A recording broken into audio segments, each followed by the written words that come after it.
And we are live December 3rd, 2021. I have two guests with me tonight. I have the Moose and the Dentist. They are here with me tonight on the podcast. Welcome, gents. Thanks for coming by. Thank you for having me. Yo, DJ, kick the music. You already know, man. You already know. All right, man. We got big time news. We're going to talk about some devices and such real quick.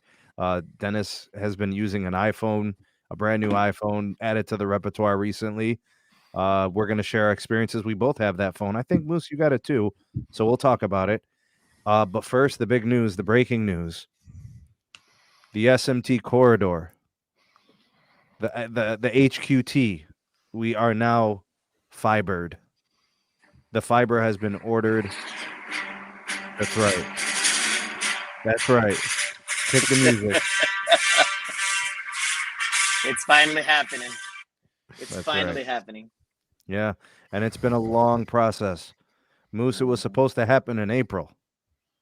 And then the delays. And then May. You and know, then the June, fiber and then delays, dog. The fiber So, delays. so Sneed, I already know you're getting the gig because of the behind the shows talk, but are you able to share what kind of deal you're able to get nixed out for that gigabit?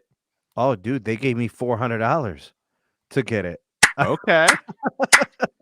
They gave me $400. I don't know what I'm going to do with the money. I think what I'll do is I think I'll be able to probably, I don't know. The first thing I want to do is I'm going to be testing a couple other things. I still want to order Starlink and test it. So whenever it comes, it comes. I also want to test a couple of other services. I want to do one on Patreon. I want to do one on here on the channel. So, and then I want to do a giveaway. I want to do a giveaway 2 months of Los Mobile service on me. Right? So, a lot of people want to do like giveaways of phones. Yeah. That's not what I do on this channel though, right? Right. But I do cover network access and I do cover plans and I do cover service. Plus, it's easier to give out Los Mobile since eSIM exists. Yeah, so. it's so easy and seamless. And I actually want to wait. I want to wait until C-band is live for both AT&T and Verizon, and then they could choose which Los Mobile access they want. They can do Magenta, they can do Big Blue, they could do Big Red. You know, I'll let them choose. I'll do a couple of those, and you know, who knows? Maybe they end up keeping the service. You know, two things I want to say on that note. One is if you're going to do this test, you should give T-Mobile Home Internet a gander because you did do a thing where they recently upgraded your site to N41 near you, and it would be more comprehensive that way. But two, on the topic of this Team Blue stuff, did you see Stetson release some new shirts?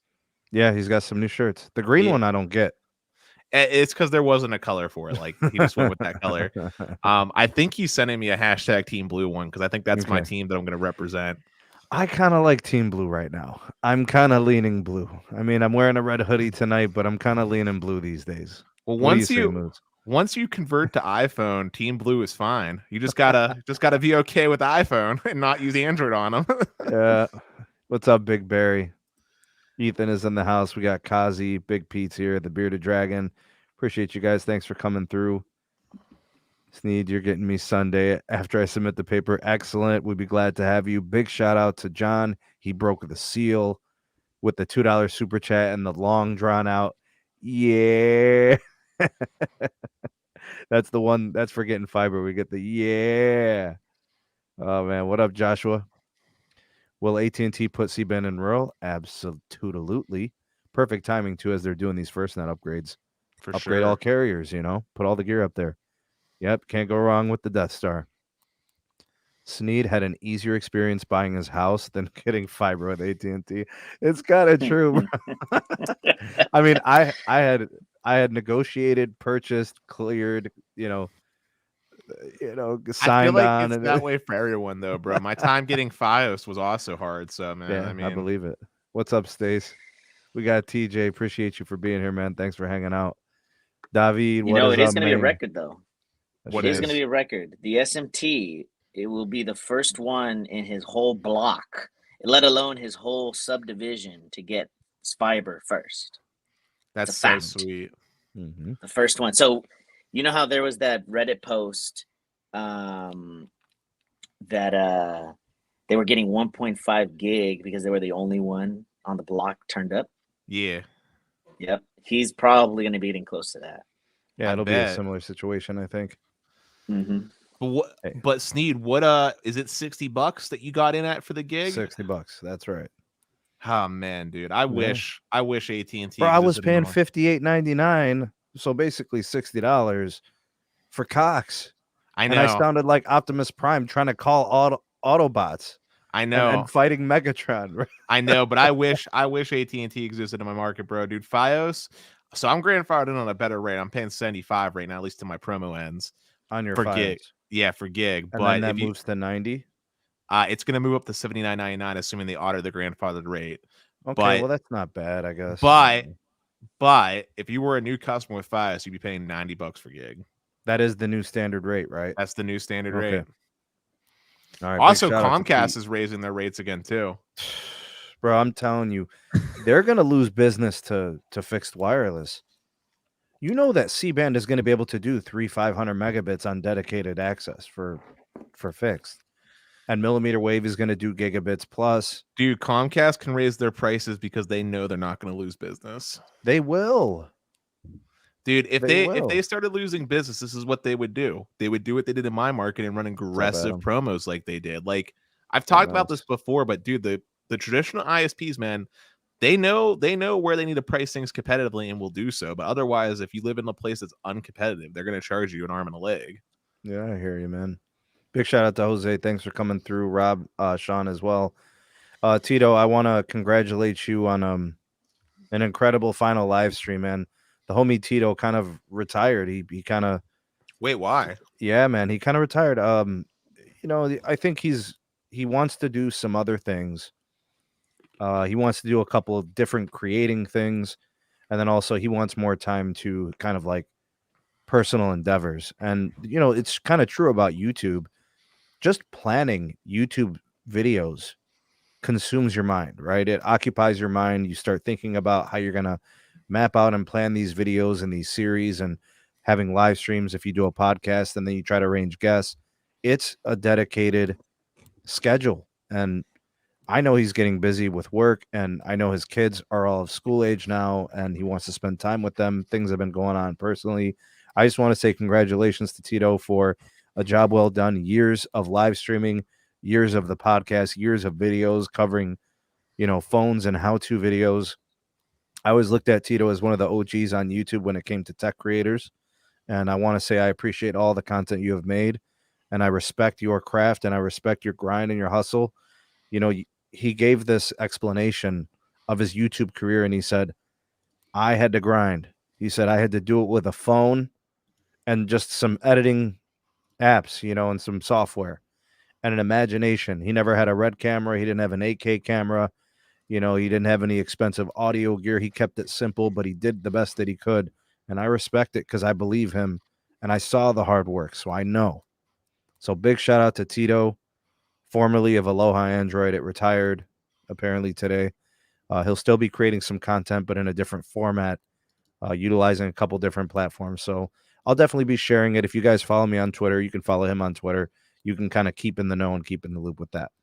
Big shout out to him. Thanks, guys. Appreciate the super chat, man. Thank you. We got Starlight. On the agenda today, we got it actually in the title. We're going to be covering those things here. I'd be here for a year, yay. I don't know what that means. Sorry. What's up, Steven? Oh, watching me for here. Okay, great. Glad to have you.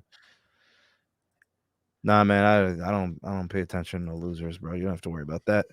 David, $65 for 500 here. That's pretty good. That's pretty good. 65 will get you 300 with Fios here. Cox suing my city and blocking Google Fiber. That does not surprise me. What's up, Baby Yoda? I'm sorry, I'm wrong. Michael. 500. Thanks, Michael. Appreciate the super chat.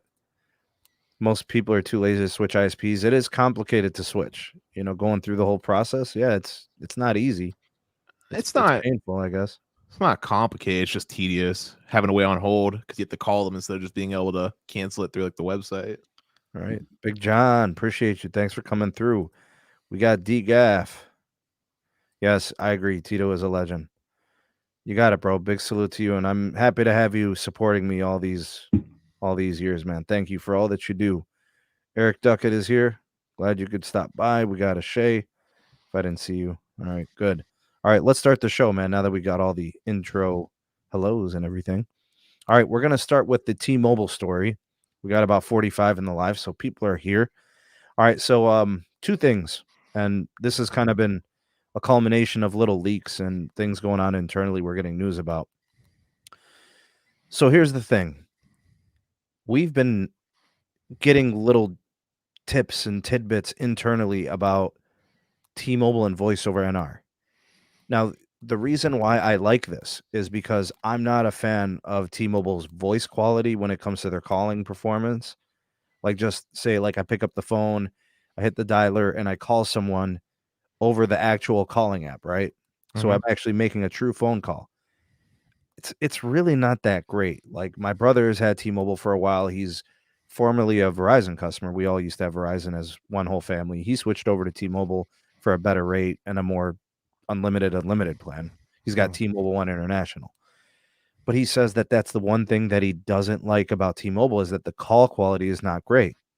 You know, so he misses even the analog calls that we used to have over CDMA and all that. He said that was better than T-Mobile's LTE. So he said that's the one thing 100% that he misses about Verizon was the calling performance. The HD calling, the Wi-Fi calling, whatever you're connected to, that was always the thing that he said. So when I look at the voice over NR, whenever it launches, whenever it goes live, I just want it to be good. I just want it to be better than their voice over LTE quality because I was on the phone with Nikki. It was over the summer. And he's like, dude, I can barely hear you. You know, the quality's not great. You know, the signal wasn't even very good anyways. So it's like, it was just horrible. You know what I mean? But if they can do this voice over NR thing, then they could just move on from the voice over LTE.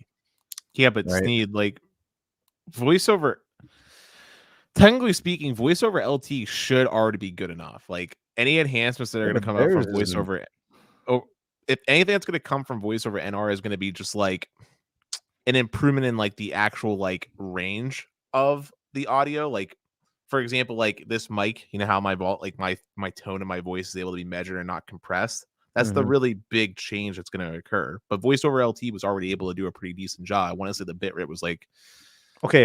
Do you like T-Mobile's voice over LTE? Do I like T-Mobile's voice over LTE, or do I like voice over LTE in general? No, because not all voice over LTEs are the same. I like Verizon's voice over LTE. I like AT&T's voice over LTE. AT&T's. Sometimes I like AT&T's. I don't like T-Mobile's voice over LTE. And I never even got to try Sprint's voice over LTE because it never came on here while they were a company. So here's my experience with T-Mobile's voice over LTE. Okay. It sounds good on my end most of the time. It's what people hear on the other end that sounds bad. Well, yeah, I mean, I'm a Verizon customer, so when my brother calls me, I'm like, dude, you sound terrible. We have to switch the call. I have to call him, and then it sounds better.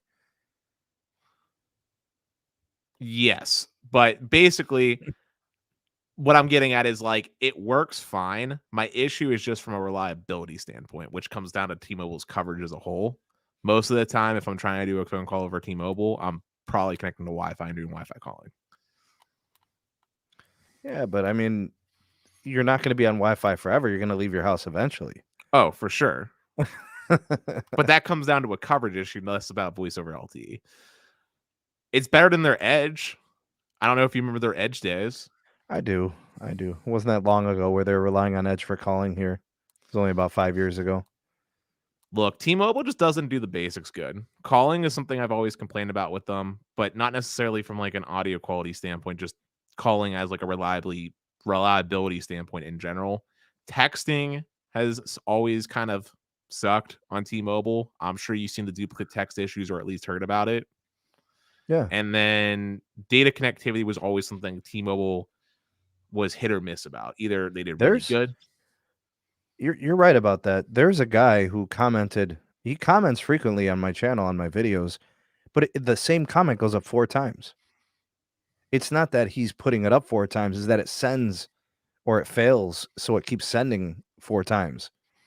And I know for a fact he has T-Mobile, so I wonder if it's the same hang up that's happening between calling, texting, and double posting. You know, if it's like a data hang up or something like that. Maybe. Might be. Where are you at with this, Moose? Where are you at with the voice over NR potential, man? Man, I have very strong opinions.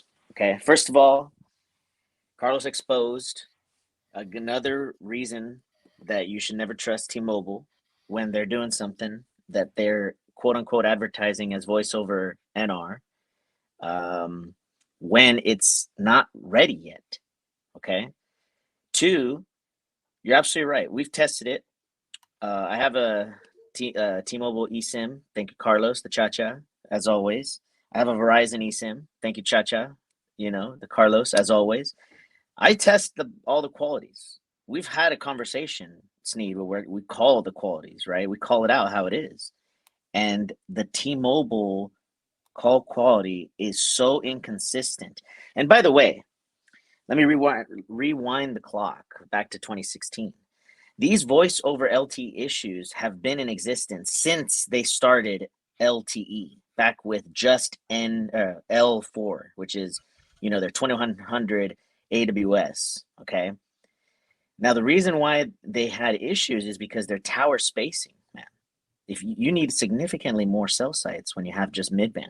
Okay. Yeah, Then but they've kind of moved on from those issues. Now they have the N71, all the 600 megahertz. Right. You're wrong. Everything. You're wrong. The spacing is still a problem. That's why their call handoffs suck. In some markets for calling, it's not as bad as it used to be, though. In some disagree. Markets, still bad. So Dennis and Sneed are correct. On some markets, they fix the problem, but in the majority of markets, they don't have the money yet to fix the problem. See, I have a problem with tower handoffs when I'm live streaming, but it's not that bad that calls drop necessarily.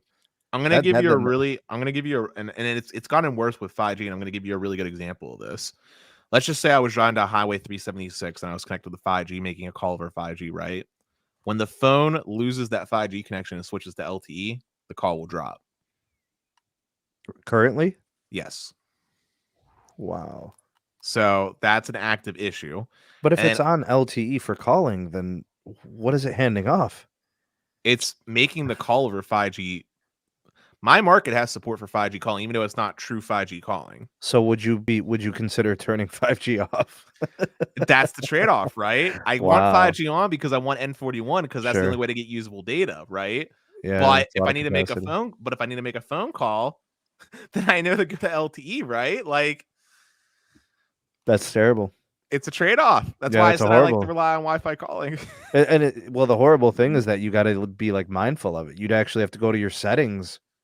I got to call someone. Let me turn off 5G. No, the real answer is that you just use a data connectivity app like a WhatsApp or a Facebook audio. So it's always over the data, the IP, right? That's the real solution. I did not know it was that bad for you, Dennis. Sheesh. Wow. So you're using iMessage, FaceTime, whatever other app, WhatsApp, WebEx, the thousands and thousands of messaging apps that I have on my phone because there's no synergy in the US when it comes to this. Where are you at with this, Moose? What do you think? Dennis's situation? Every carrier has their problem areas, right? I mean, there's some that are still being fixed today. And there still are some issues, with handoffs because of geographical topography. Hard to reach agreements with the landlords or, leasing agreements with the existing cell site company. It might take a couple, more months or whatever. But it's true. T-Mobile prioritizes data traffic over voice traffic. To me, that doesn't make sense because it's both. It's both the same thing. Well, I mean, it's running over the LT or the NR, so it makes no difference what it's. Exactly. Okay, so their QCI is it's task based, right? So whatever you're trying to do may get more priority than compared to somebody else's data traffic. So, for example, like there's this thing on the QCI, it's best effort, right? That always goes to calling. It's always primary, like a call. It Have we uses gotten such little data. Who confirmation, cares?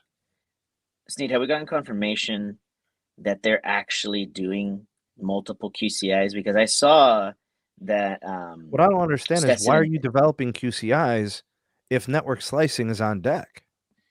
Well, you still need QCIs for the Why? slicings, but I'll explain. Hold on, give me a second. But have we gotten confirmation that there are QCIs on T-Mobile? I mean, to the best of my knowledge, based off of Stetson's testing, there is, and it's basically No. three. Regardless of the testing, like on the apps, we need to know in confirmation with the engineers that there is, because as far as I am told, from the engineers that we know, there is no legitimate QCIs on T-Mobile. I've The seen the network engineering testing notes. apps. Yeah, go ahead. I've seen the engineering notes. I've seen the documents. It's exactly as I described it in my video. It's a task-based QCI priority. Right. It's specific So to certain tasks. The apps that show the QCIs are meaningless to me until there's confirmation of what exactly the data is trying. Now, to the question of why is QCIs needed while network slicing is on deck. So imagine this, right? The QCIs in my mind have always been like lanes of a highway. Okay. The far right lane where you exit the freeway or the highway, that's generally the slow lane. Okay. Generally speaking. As you move to the left, and sometimes even there's toll lanes, towards the left-hand side, those are the faster lanes. So like, for example, in Texas, there's a dedicated toll lane that you can go as fast as you possibly want to. I've gone 110 miles per hour there just because I can, right? But, generally speaking, do you need to go 110? Not all the time. So depending on what you pay for on AT&T, right? The QCIs matter, right? Verizon, same thing, right? The higher up you pay, the lower number the QCI, which means the faster speed. With T-Mobile, we still get reports where Metro PCS, the first month or whatever, is still faster than a Magenta MAX line on the same tower, the exact same time. Doesn't make sense. How's that possible? The thing about network slicing, though, Moose, is it's actually not fast lanes. It's actually nothing like QCIs. It's the virtual boxes. It's the network host. The MNO creates boxes of unique access for particular use case scenarios of the entity. Like say, for example, your business, your enterprise wants a certain type of access that depends on a certain measurable latency, a certain measurable downlink, and a certain measurable uplink. And they can guarantee that access. That becomes a dedicated box, not a fast lane. Who's behind me? Who is it? Yasmin. Hey. You want to say hi to everybody? Okay, you're on my headphone cable. She got a candy cane already. Yeah, where'd you get the candy cane from, Yasmin? Mama gave it to me. You got it from your mom? Okay, all right. You remember me, Yasmina? Here, hold on. Here. Do you remember me? Hold this. You want to say hi to everybody? You got Uncle Moose. You got Uncle Dennis. I can't hold it. You can't hold it? Too heavy. You can hear it. You can hear Dennis. Yeah, say hi. See, he sees you. You get talking to the mic too, and Uncle Moose. What is that one? What is which one? Down at the bottom? Here? That's Moose. Say hi, Uncle Moose. 1, 2, 3. There's the reindeer. We had our first parent-teacher conference this week. We got to Why learn. didn't you pick me up? What do you mean? We did pick you up. No, you didn't pick me up for that. We picked you up after, remember? What are you doing, Yasmin? Are you eating my microphone? No, It's not food. That candy cane smells so good. Does it taste good? It does. Stop sniffing my microphone. Get out of here. Thanks for crashing the live stream, Yasmin. Okay, thanks. Nobody wants to hear you sniffing the microphone. Okay, go ahead, Baba. Come on. All right, thanks, little one. Thanks for crashing the live stream, Yasmin. Say bye to everybody. Say bye. Yasmin, come on. Go ahead. Love you. One more step. Come on. I want one more step. Yasmin. All right. Chop, chop. All right, guys, I'm back. You're all good, man. Anyway, about the network splicing, it's basically like the application-based tasking on steroids is basically what it is. It's really what it is. I mean, like you were saying, it's like if you know a task only needs 2 megabits per second to do it, you literally allocate just 2 megabits per second, and that's it to it. If you know something's latency dependent, like gaming, you make sure that it has the absolute highest priority when it comes to its packets of data going first. So the way I look at 5G networking, and this is why I think in Moose's case, when he speaks to the QCIs, is there doesn't have to be a slow lane anymore. There just won't be we can make like the lane that has no priority, but even that lane shouldn't be slow. It shouldn't be, but I'm gonna just say, realistically speaking, one, the carriers aren't going to want to do that because having a slow lane is an easy way to have it so that people actually want to pay more for a plan, right? No, I mean, you can still have faster lanes. I get it, but I'm saying that you don't have to have a slow lane. Like, you don't have to create situations where somebody's getting 1 megabit per second. Hear me out, Sneed, real quick. Hear me out, okay? So, in the future, right, I think you'll agree with me when I say this, the future is everything is going to be unlimited to some degree. That's just the way we're going on it, right? Mm-hmm. How do you differentiate the unlimited plans? You do it by having ones that have higher priority data or unthrottled data, whether that be in the form of a video cap like we see today, whether that be in the form of a legitimate like throttle, like how Visible throttles their hotspot to 5 megabits per second. There's going to be differentiating factors for those reasons because the carriers want to make money. That's one. But also, two, even though 5G is giving infinitely more, has the potential to give infinitely more capacity on the network, we're going to eventually still run into the same problems that we've seen today with LTE, where there's not enough capacity to necessarily always go around. So there's always going to be someone that's a quote unquote winner and someone that's going to be a quote unquote loser on the network. Because that's just the way it is. I mean, best example of that, okay? Take my Fios home internet, right? It's fiber. It's the gold standard. It's the bee's knees, right? But they're using GPON. I'm still sharing my bandwidth to a certain extent with probably like 16, maybe 32 households. And even though GPON has like, I want to say 3.5 gigabits per second for the download to share at the node and like 1.5 on the up, maybe 2.5 on the up, there are times of day when peak traffic is higher than the amount of shareable bandwidth between the households that are there, and there's going to be some noticeable slowdowns. I'm not going to necessarily see my peak speeds that I'm quote unquote guaranteed, right? Now, is it a big problem? Is it something that makes my internet unusable? No, but still a slowdown nonetheless, right? I think with 5G right now, we got into the point where we're going to be able to theoretically do 10 gig on the download based off the new modems and everything like that. 10 gig sounds like a lot until like you start thinking about all the new devices that are going to be connected to that cell site, right?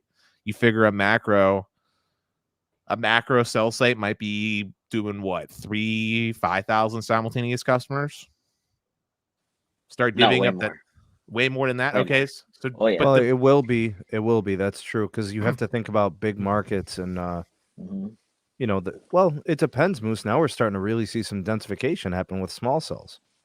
Of course, but except T-Mobile, because they don't care about small cells. Well, let's take a healthy example. Okay, let's say 5,000 customers for a macro, so that's pretty small, I'd say. But let's take that as an example, right? 10 gigabits per second divided by 5,000, you literally are only going to be giving people about, is that 2? Yeah, 2 megabits per second if everybody was going full steam ahead, right? Yeah, but that would be data intensive tasks simultaneously. So that's not calling, texting on the tower, right? Everybody would have to be pulling a data intensive task at the same time to make that tower crash. Yeah, but everything, the way everything is going is everything is database to some extent, right? Calls are voice over IP. Yeah. Texting with RCS is data-based, and then everything else on the other is data-based. You got the connected cars that are data-based. I mean, it doesn't have to be too crazy either, because if you think about, let's just take an example real fast. Let's say 10 of those customers were like home internet customers, right? Mm-hmm. They might be using an exorbitant amount of that actual throughput. Maybe they're consuming 2 gigs all to themselves on that tower for their downloads and their torrents, right? Now it's only 8 gigabytes shareable to those other 4,800 customers. Well, they're even going to be capping that, from what I understand. I've seen the plans. It's 300 and 500 and 800 and gigabit speed. You know, they're gonna tier it just like traditional ISPs. I know, you know, RFK always mentions the electrical analysis on things, but keep this in mind as well. There's this theory in electrodynamics called free space path loss. So as soon as that signal gets out of that antenna, it immediately weakens. Mm-hmm. So you're not going to be getting 100% of that 10 gig coming out of that antenna at any point in time. So that's number one. Number two, keep in mind as well that the carriers determine that if it's above 2 Mbps, there's no issues with the service. That is a fact. Multiple confirmations from both Verizon, AT&T, and T-Mobile. Mm-hmm. If it's above 2 Mbps, no issues. And then the third thing that I want to say on this is this. The only guarantee of there's never going to be an issue on slowdown is fiber, only because with fiber, the only thing that you need to upgrade is on the central office. You need to upgrade the equipment there. You need to upgrade the GPON to XGPON, and then boom, you now have a significant increase in your capacity from going from 5 gig up to 2550, right now. That's what a lot of cell sites are going to on the AT&T side. They went originally from 10 gig backhaul. Now they're going 25 gig backhaul, confirmed by Sneed, 25 gig backhaul. And then the next step up from that, also confirmed by Sneed, is 50. Straight up 50. 2 circuits of 25 gig, one for the C-band alone. Urban sites will be getting 50. Yeah. It's going to be big. So that's why the equation gets a little bit complicated, because I'll give you just a really quick story. Back in LTE days, an Ericsson macro site was only able to do between 12 to 16,000 connections simultaneously from one sector of a macro site with 40 megahertz of downlink.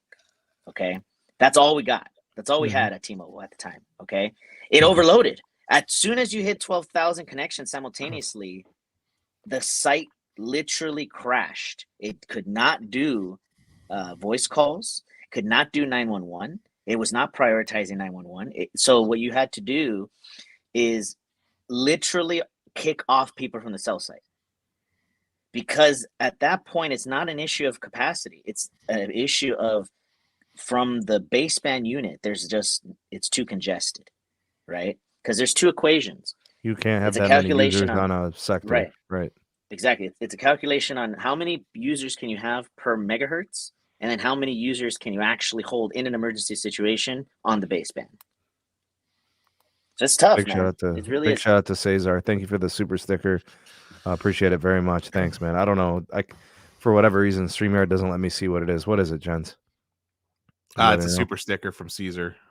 Anybody know what it is? What is number one fan jumping. Yeah. Thanks, Caesar. Appreciate it, man. But just to kind of circle back, my example I know was super dumbed down, but I also wanted to say, Moose, the 2 megabits per second guarantee, it's actually listed on T-Mobile's fact sheet for like typical speeds from LTE on the range. So you are right about that, which is a real shame. Crazy though, Dennis? That's ridiculous. I literally tell people, look, I understand for most tasks, 2 Mbps is fine. Okay, it's not the problem. It's right, exactly. It's not. The problem is that when you have that many people on a cell site, your lag jumps, your MS jumps big time. So now you're not just talking about, I have 2 Mbps from the site. I have an increased lag delay because there's so many connections happening simultaneously, right? Mm-hmm. 2, I can't do 1080p, let alone 480p reliably. Okay. And 3, and more importantly, if another 100 people or 200 people get on that site at any point in that conversation of 2 Mbps, you're done. You are at now capacity. You need a small cell. You need under the macro. That's when these RAN engineers, these radio frequency guys, they get an alert. And usually with T-Mobile, they get alerts every single day, the same site, that they need additional support in that sector, within that range of that sector, right? Whether that's in building solutions like DAS, but sometimes they've only had to turn up the backhaul, Moose. That's right. They've got enough spectrum on air. They've got 100 megahertz channel of N41. They've got all this spectrum, and the backhaul is low. Right. We've seen that. I've tested it. Like, I remember when they did the first N41 site I tested. It's the same site where Verizon's got millimeter wave by that Walmart on that high-rise apartment. T-Mobile had an N41 site. I said, great, and we saw speeds ranging between like 250 at its peak, 250, 280, and we saw it dwindle into the teens, once people started getting on it. So, and then they upgraded the backhaul, and we saw it jump up to the 480 mark, right? 500, 600 when it's off peak. See, the problem with T-Mobile, when it comes to their network planning, and I know I'm going to get hate for this, but they're very retroactive when it comes to things, right? They wait until things are terrible, and then they go to do the upgrade. Whereas someone like an AT&T, when they're doing upgrades in an area because maybe one site was given trouble, well, they'll go around and touch up the other sites too while they're at it, right? Even if they didn't need to, they'll still do it. Right. Same thing with Verizon. Verizon will just keep upgrading for the sake of upgrading. Now, I'm not saying there aren't sites that's on Verizon's network that maybe haven't been touched in like legit decades, like, because they exist. But generally speaking, if you're talking about anything that even resembles a city, right, Verizon and AT&T take that approach. Yeah. Well, I concur with Dennis here. Well, that takes us to the next thing, Moose. The carrier aggregation and the 5G. So it's like now they're talking about doing N41 combos. And I don't know if you watched the video this morning. Did you get a chance to catch it today? Oh, of course. Okay, so I was postulating if you have 160 megahertz of licenses, the frequency in 2.5 gigahertz, you could do 100 megahertz on one channel and 60 on the other. Right. But there are places where they don't have that. There's places where they have 80. There's places where they have 60 megahertz total. And they've got some on NR and they've got some on LTE. Right? So there's still places with 20 megahertz of LTE on Sprint. You know what I'm saying? And they don't own but another 40 or 60 megahertz. I don't see at the end of the day, the perfect solution is for spectrum swaps. Right, frequency. Well, they have to win big in that auction up and coming. They have to go in there and they basically have to get everything, which is what I want. Actually, I know a lot of people are like, Verizon and AT&T should get in some of that spectrum. I disagree. I think T-Mobile should get all the 2.5 gigahertz, have a completely dedicated, spectral efficient portfolio where they own all the 2.5, and that's their band, and they do everything with it, and then, they can kind of plug some gaps maybe with some of the EBS BRS licensing issues. They can get some of the low CBRS or the low C-band and mid C-band and CBRS, and they can kind of support their network that way. I'm going to just say something that, again, I think is going to be a little spicy, but it doesn't matter how much spectrum T-Mobile has. It really doesn't. Like, T-Mobile tonight could go and flip on 200 megahertz of N41 on my nearest cell site. And at the end of the day, it does not matter. My speed is not going to change because they haven't upgraded the backhaul. And in that same vein, in that same vein too, even if they put 200 megahertz N41 on that one cell site, they're not going to do that for the rest of the cell site. So it's going to be very niche. In the same way I have to be at home and be on Wi-Fi, I'm going to have to stand in just the right way to get that N41 signal and connect to it reliably without it disconnecting, right? And even if I do run a speed test, there's not a single phone out there until the new chips come out that are going to even be able to handle that much spectrum on the sub 6 gigahertz channel. So all these things don't matter. I would much rather T-Mobile do this. First, if they actually have these wild dreams of carrier aggregating their bands, put the equipment up when they do it at the first time, right? Just have it up. They could use some MIMO, dude. Some MIMO, some, because that antenna technology is way better than what they're putting up right now. They're gonna have to go back and upgrade. But my point is, put up the stuff ahead of time. Think ahead of time. Upgrade the backhaul, and then do what's good for the current. Because one thing maybe it's like this for other carriers, but I really feel like this is the truth for T-Mobile. T-Mobile every year gets some new spectrum. They got band 71, and people in the T-Mobile Reddit would be like, "Oh, your network performance sucks because you don't have a phone that supports band 71." You get the band 71 phone, right? Oh, your performance sucks because you don't have support for N41. You get the iPhone 12 that supports N41.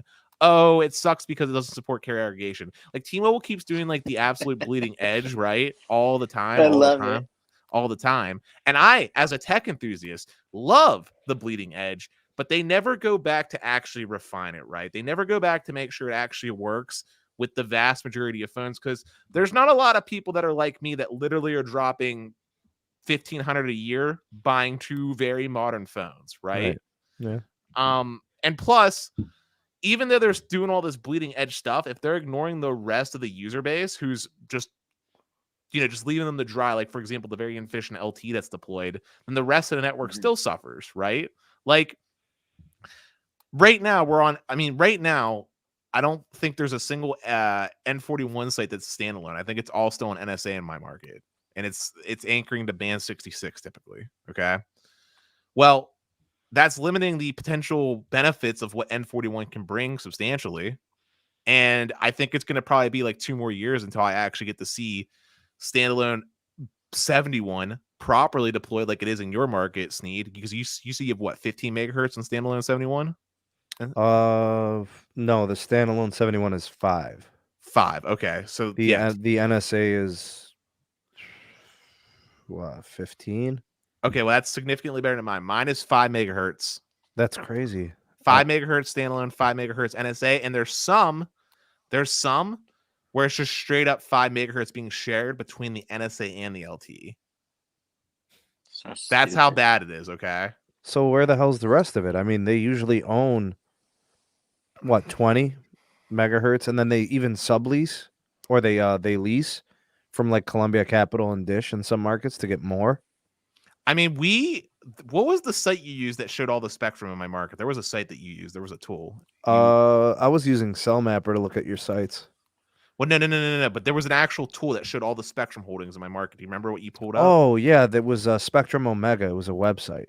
Yeah, pull that up real quick on stream. Just pull up Pittsburgh real fast. Yeah, let's see here. You know what's interesting, though, right, is Dennis brings up multiple accurate facts, right? That subreddit of T-Mobile is so toxic that they always excuse the carrier by saying, "Oh, if you don't have the latest phone, then you're having the, you're not really having the best possible experience. So your problem is null and void. It's irrelevant. You have to be on the latest equipment, and then maybe you have a point, maybe, because it's still a question mark on the right plan and all this other nonsense." The biggest thing that I think T-Mobile is going to have a problem with, that is still we talked about this the last time, Sneed, is because they have so much N41 turned on and they haven't properly optimized every sector because they're trying to push the range as far as possibly, as far as the range goes, right? They are causing the phones to heat up dramatically because they're constantly switching from one frequency band to another one, trying to get the best possible connection. I've never seen this before. On LTE, T-Mobile was really good, okay? Solid. With 5G, the phone drains dramatically. Yeah. Okay. Sneed, I sent it to you in private chat. 5s, just if you're watching, which it sounds like you are, thanks for DMing me that on Discord. You're a goat. If you want to share that real quick. Yep, about to do this share screen.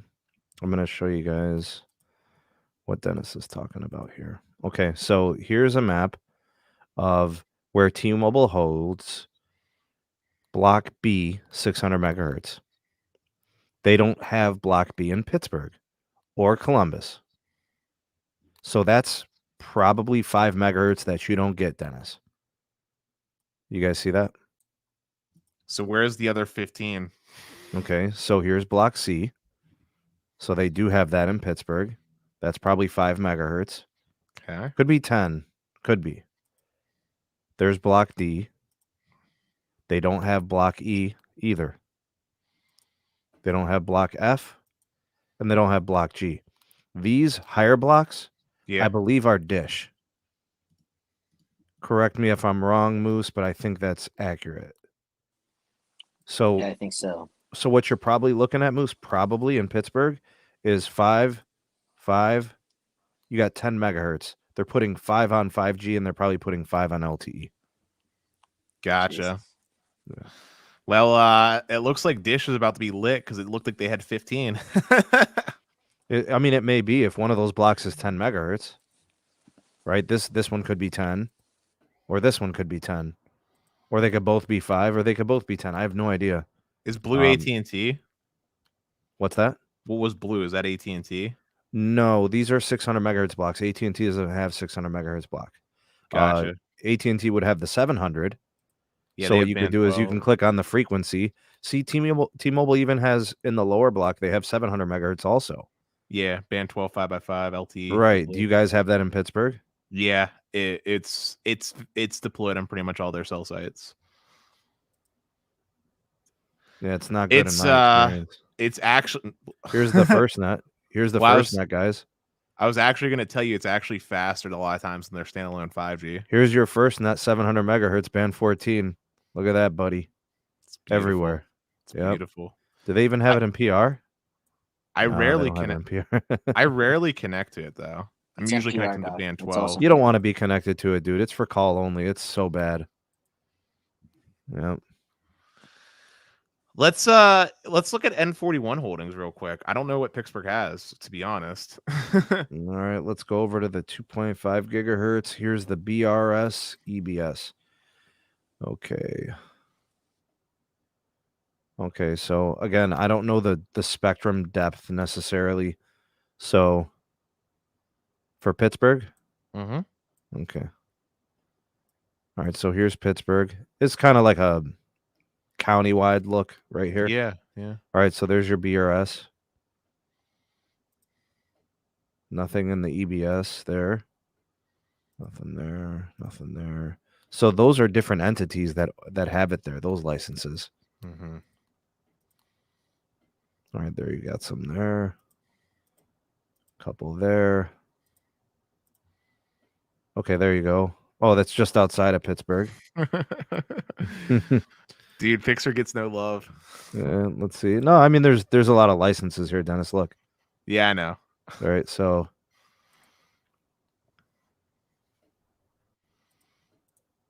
yeah, every single one of these is. I'm not sure what these. Like you see the indication here. Yeah. Area type PEA and stuff like those.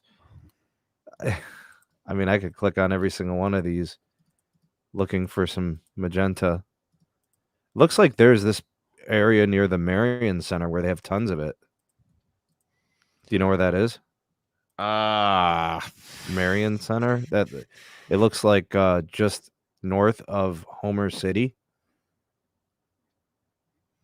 No. Yeah, I'm not sure. Jeez, look at how Moose. Look at how these licenses are chopped up and spit out. There you go. There's a little bit. That's in the 2600 block. Yeah, they're more in the 2600 block. I did something that's a lot more useful. I'm going to share my screen real quick. So fragmented. Here we go. I did Allegheny County, just Allegheny County, which is my county, right? Here we go. And I'll control plus. That making it better. There we go. All right, so this is the total ownership of spectrum for Allegheny County. Here's Dish's ownership. Here's like for millimeter wave. Like, here's the T-Mobile stuff. So T-Mobile has got 220 megahertz of high frequency, 100 megahertz of mid. So that's probably our band 41 and a combination of their band 66 and so AWS licenses as well and band 4. So total they got about like 300 megahertz of mid band, somewhere in that range. And they have apparently 46 megahertz of low band, which would be 5x5 band 12, and probably got about 20 if they have this much spectrum in the low band of band 71. And then the rest of it's probably the 850 megahertz spectrum they're using on their 2G edge That's sites. not theirs. No? No, it's not theirs. Whose is it? It's Dish's. Oh, it's Dish's. They have to pay for it, but it is theirs if they want it. Gotcha. For comparison, AT&T has a ton of low band because of the FirstNet deal, their band 12 holdings, as well band as 29. Yeah. Their mid-band holdings, I'm assuming this is from their most recent auction. I'm going to assume this is including their most recent auction of C-band. And then they got a pretty good chunk of millimeter wave, which, again, I haven't seen anything from T-Mobile or really AT&T on that front. And then Verizon's looking pretty. Yeah, that definitely includes C-band and CBRS. Yeah. Yeah. But that's what I did. And here's the nice thing, too. We can see who actually owns the stuff. So here, look, you clicked on C&D before. So there's your C&D. Comcast owns E, apparently, for 600 megahertz in my market. I wonder who they're leasing it to. I'm not sure. Here's 700 megahertz. Yeah, look, B, C, and D owned by AT&T. T-Mobile owns the A block. Here's the upper, the first that you talked about in Verizon. Here's that 800 megahertz that I mentioned. Yeah, T-Mobile owns this. The 800. Yeah, but only temporarily. It's not really theirs. Gotcha. What else do we got here? Here's the 1700. So I think that's what, band 2, right? That's band 2. 1700 is band 4, band 66. Band 4, yeah. Oh, band 4. Sorry. So we got that.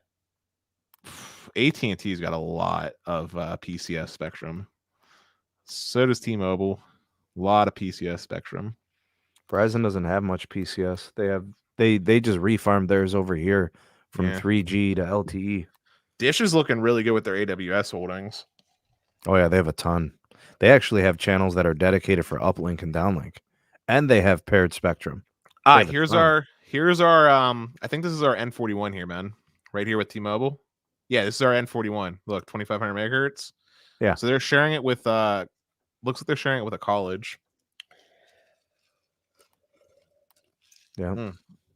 But they got a butt ton of it. I've never heard of this Hispanic telecommunications network, by the way. Dude, I'm telling you, it's probably a church. Wait, Comcast has 20 megahertz of CBRS. Did not know that.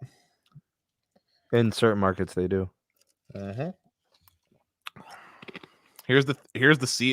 Here's C-band. Look at all those Verizon licenses. For C-band, Verizon has the 3.8 gigahertz. What's this then? The 3.7 C-band. It's all this.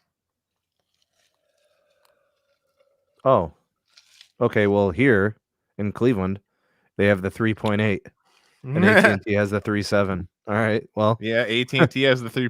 A little bit of the 3.7 and 8. What am I scrolling into now? We're still in C-band here. T-Mobile actually bought some licenses, it looks like, in Pittsburgh for C-band. So that's interesting. Yeah, that's probably the C block. That's interesting. Verizon, oh my God, Verizon has so much of it. Oh no, this is the millimeter wave. This is the millimeter wave here. Or we're getting into millimeter wave territory. Yeah, So- those are just holdings companies that bought millimeter wave. You know, but at the end of the day, Pittsburgh is what, like a second round C-band city, right? No, it's Block A. 2023. No, it's Block A. It's going to be this next year. Yeah, it's Block A, dude. That's why I'm surprised Very Dennis hasn't interesting. seen much gear going up. Yeah, that's why I'm also surprised. And Pittsburgh, Because- just for context, is not that much smaller from a population standpoint than where Sneed's at, which is also why I'm surprised it gets IPA treated though, so Dennis. poorly. My PEA is 4 million people. So it's not just That's it? Pittsburgh. It's not just Cleveland. It's a county, right? So, I mean, it's Moose says that's it, but we're the number 11 PA. Dude, Pittsburgh, Pittsburgh is interesting because like there's not necessarily that many people in the city borders, but when you start getting into the suburb, like the counties around Pittsburgh is where you like get the, Allegheny and stuff, and right, like Pittsburgh, like the actual city has a pop of about 302,000 people, just the city. But then like you start looking at like Allegheny County and there's like another 150,000 or something in Allegheny County, right? Like, so I mean, we're not small, like we're not like anything close to rural. No, I would bet that Pittsburgh's probably a top 15. Oh, I was wrong. Allegheny County has a lot more people. Apparently, it's 1.2 million. Apparently, I was wrong. The Pittsburgh PA is going to be the actual city plus the surrounding area in the county. Mm-hmm. But 1.2 million is a lot of people. It is. Yeah. You need spectrum. Yeah. You need tower sites. Yeah. And that's, probably a really interesting segue to the C-band conversations this week. I have no worries about C-band after, Sneed confirmed a lot of things. Sneed, do you want to go ahead and recap the news from this week? Yeah, the C-band stuff's pretty clear. Verizon has a lot of confidence. They've been speaking to the build. They say that they're not going to slow down. Their upgrades are ongoing. I've been seeing them here in the city, in my market. They're going to deploy. They're going to activate, in January. AT&T comes out at the investor conference, and McElfresh starts talking the same things. He went on to even disclose even more details. He said there will be no powering down if it's not near an airport. So, full power on every site. And he disclosed how many sites that is. Yeah. There's a key percentage. What was the percentage? He said that the only sites that are going to be affected will account for less than 9% of the sites in the entire country. So if we extrapolate those numbers, me and Moose did the math, they have anywhere between 70 to 75,000 macros. We're estimating about 6,000 macros that are going to be at a slightly lowered power, which, by the way, guys, I've been testing CBRS on 34 dB. This is going to be like 62. That is awesome. Way more powerful than CBRS. It's also worth mentioning that low power doesn't actually inherently equal bad either, because with low power, and Moose, correct me if my understanding is wrong, but with low power, it should actually be a cleaner signal overall within that range that you're actually getting the coverage. That depends on the surrounding sites around them. Like, you're talking about having signals spilling over one another. So, like, if you have a tower site that's 2 miles away and you're pushing C-band from both sites, you're probably good to the go. You can easily tune that and keep those signals from interfering with each other, right?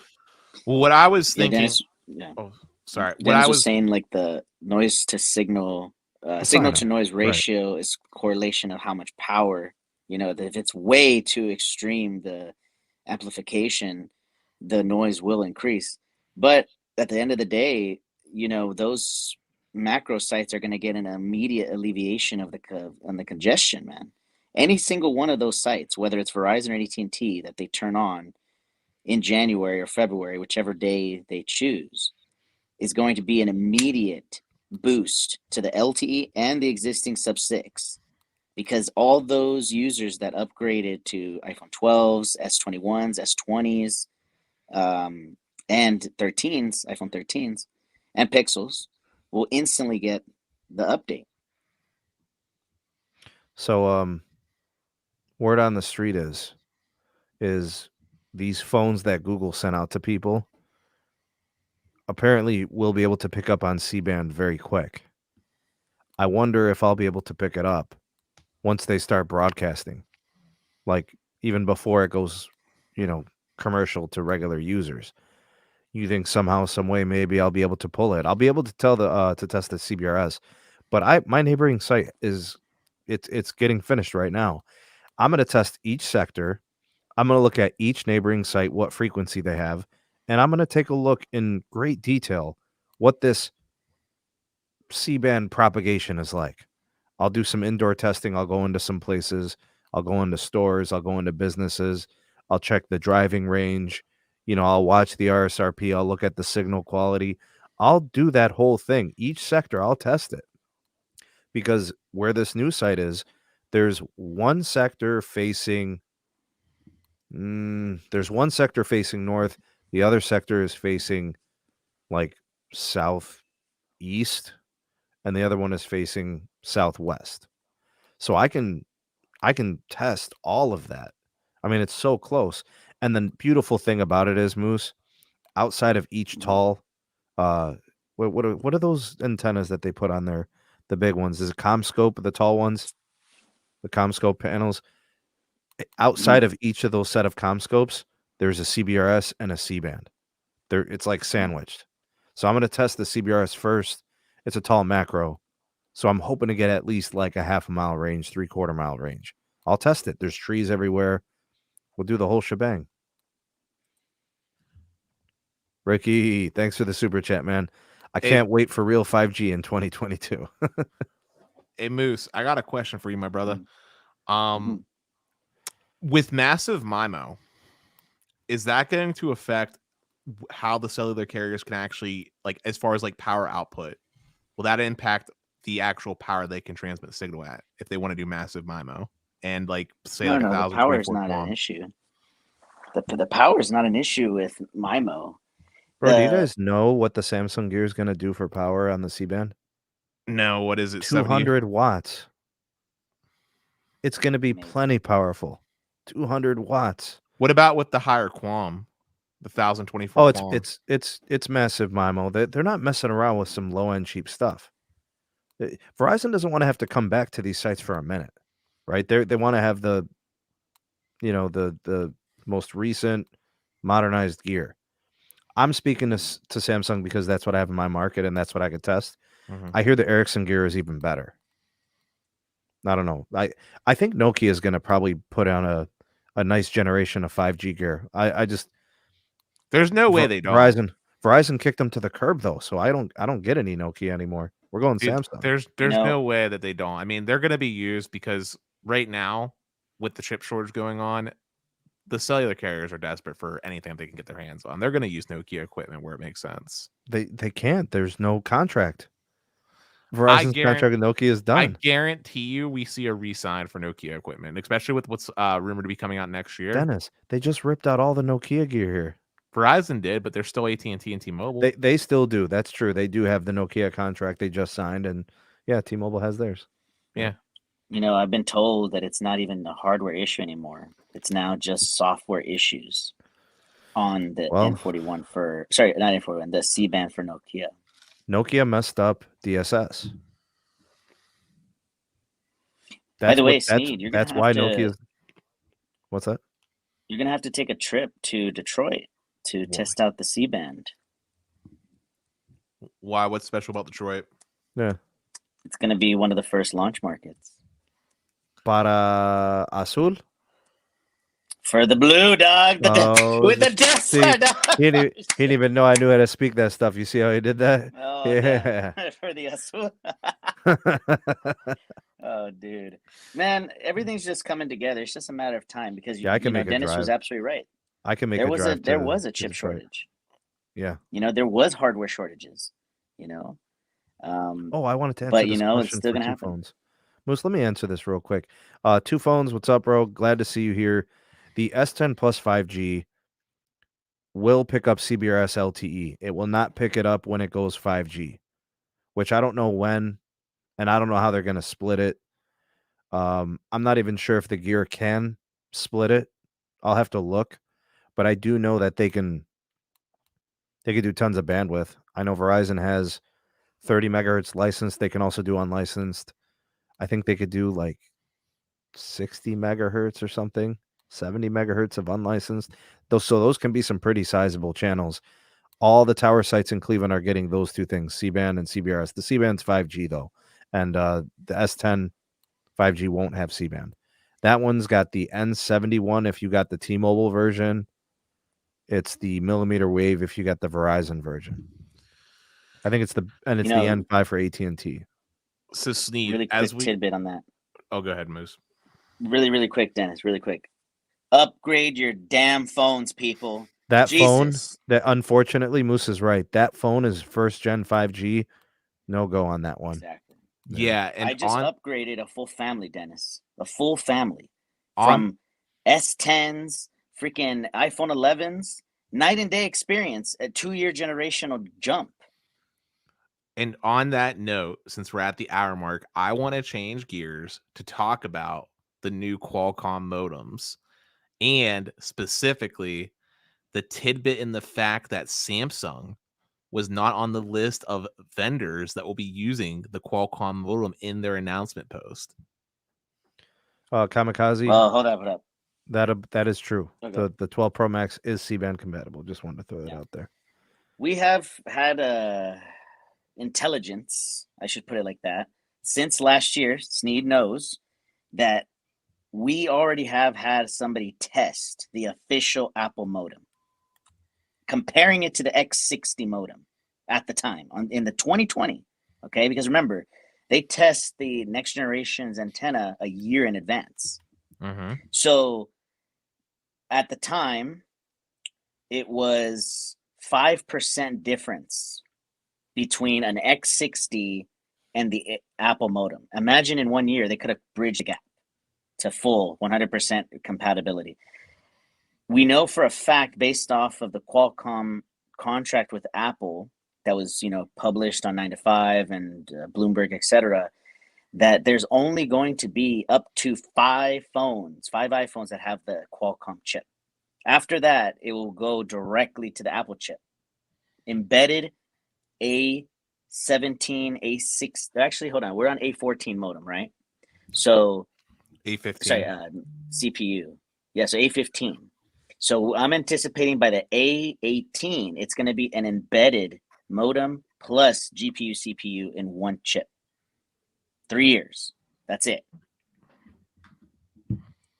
Initially, I thought that it was just going to be like the cheaper ones, the iPhone 13s. But if they have bridged the gap, like it's anticipated, across the board, Qualcomm's out.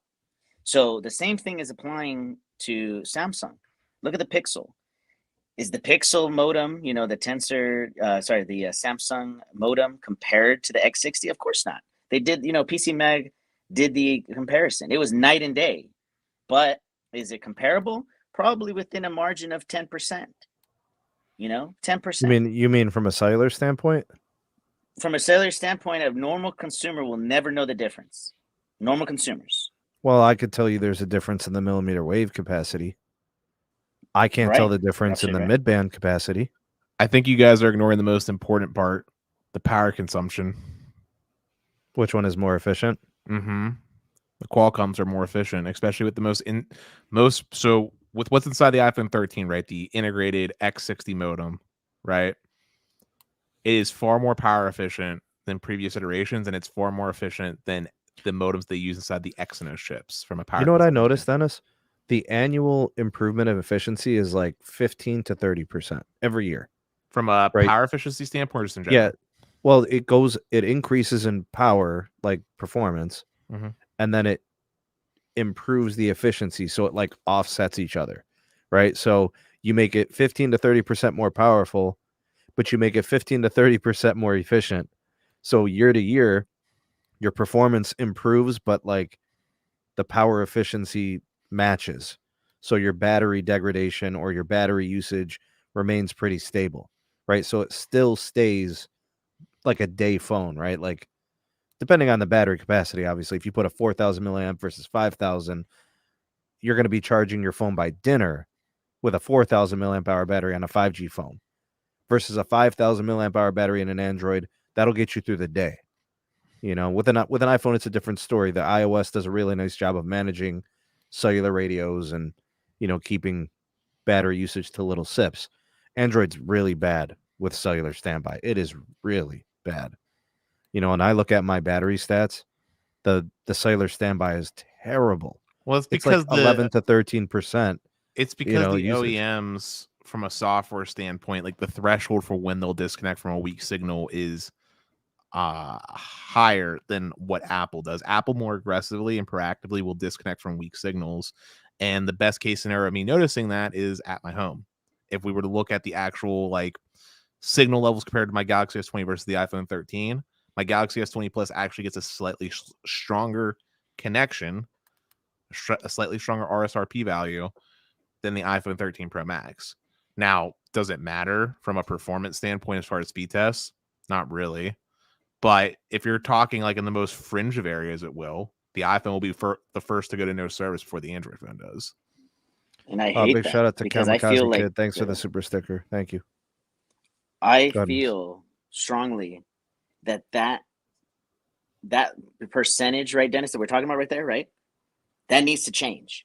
Because in critical emergency situations, when you're in the boonies, I'd rather have connectivity and, let's say I have a charger, from the car, right? Than to not have connectivity. You know what I mean? I'd rather have connectivity than no connectivity.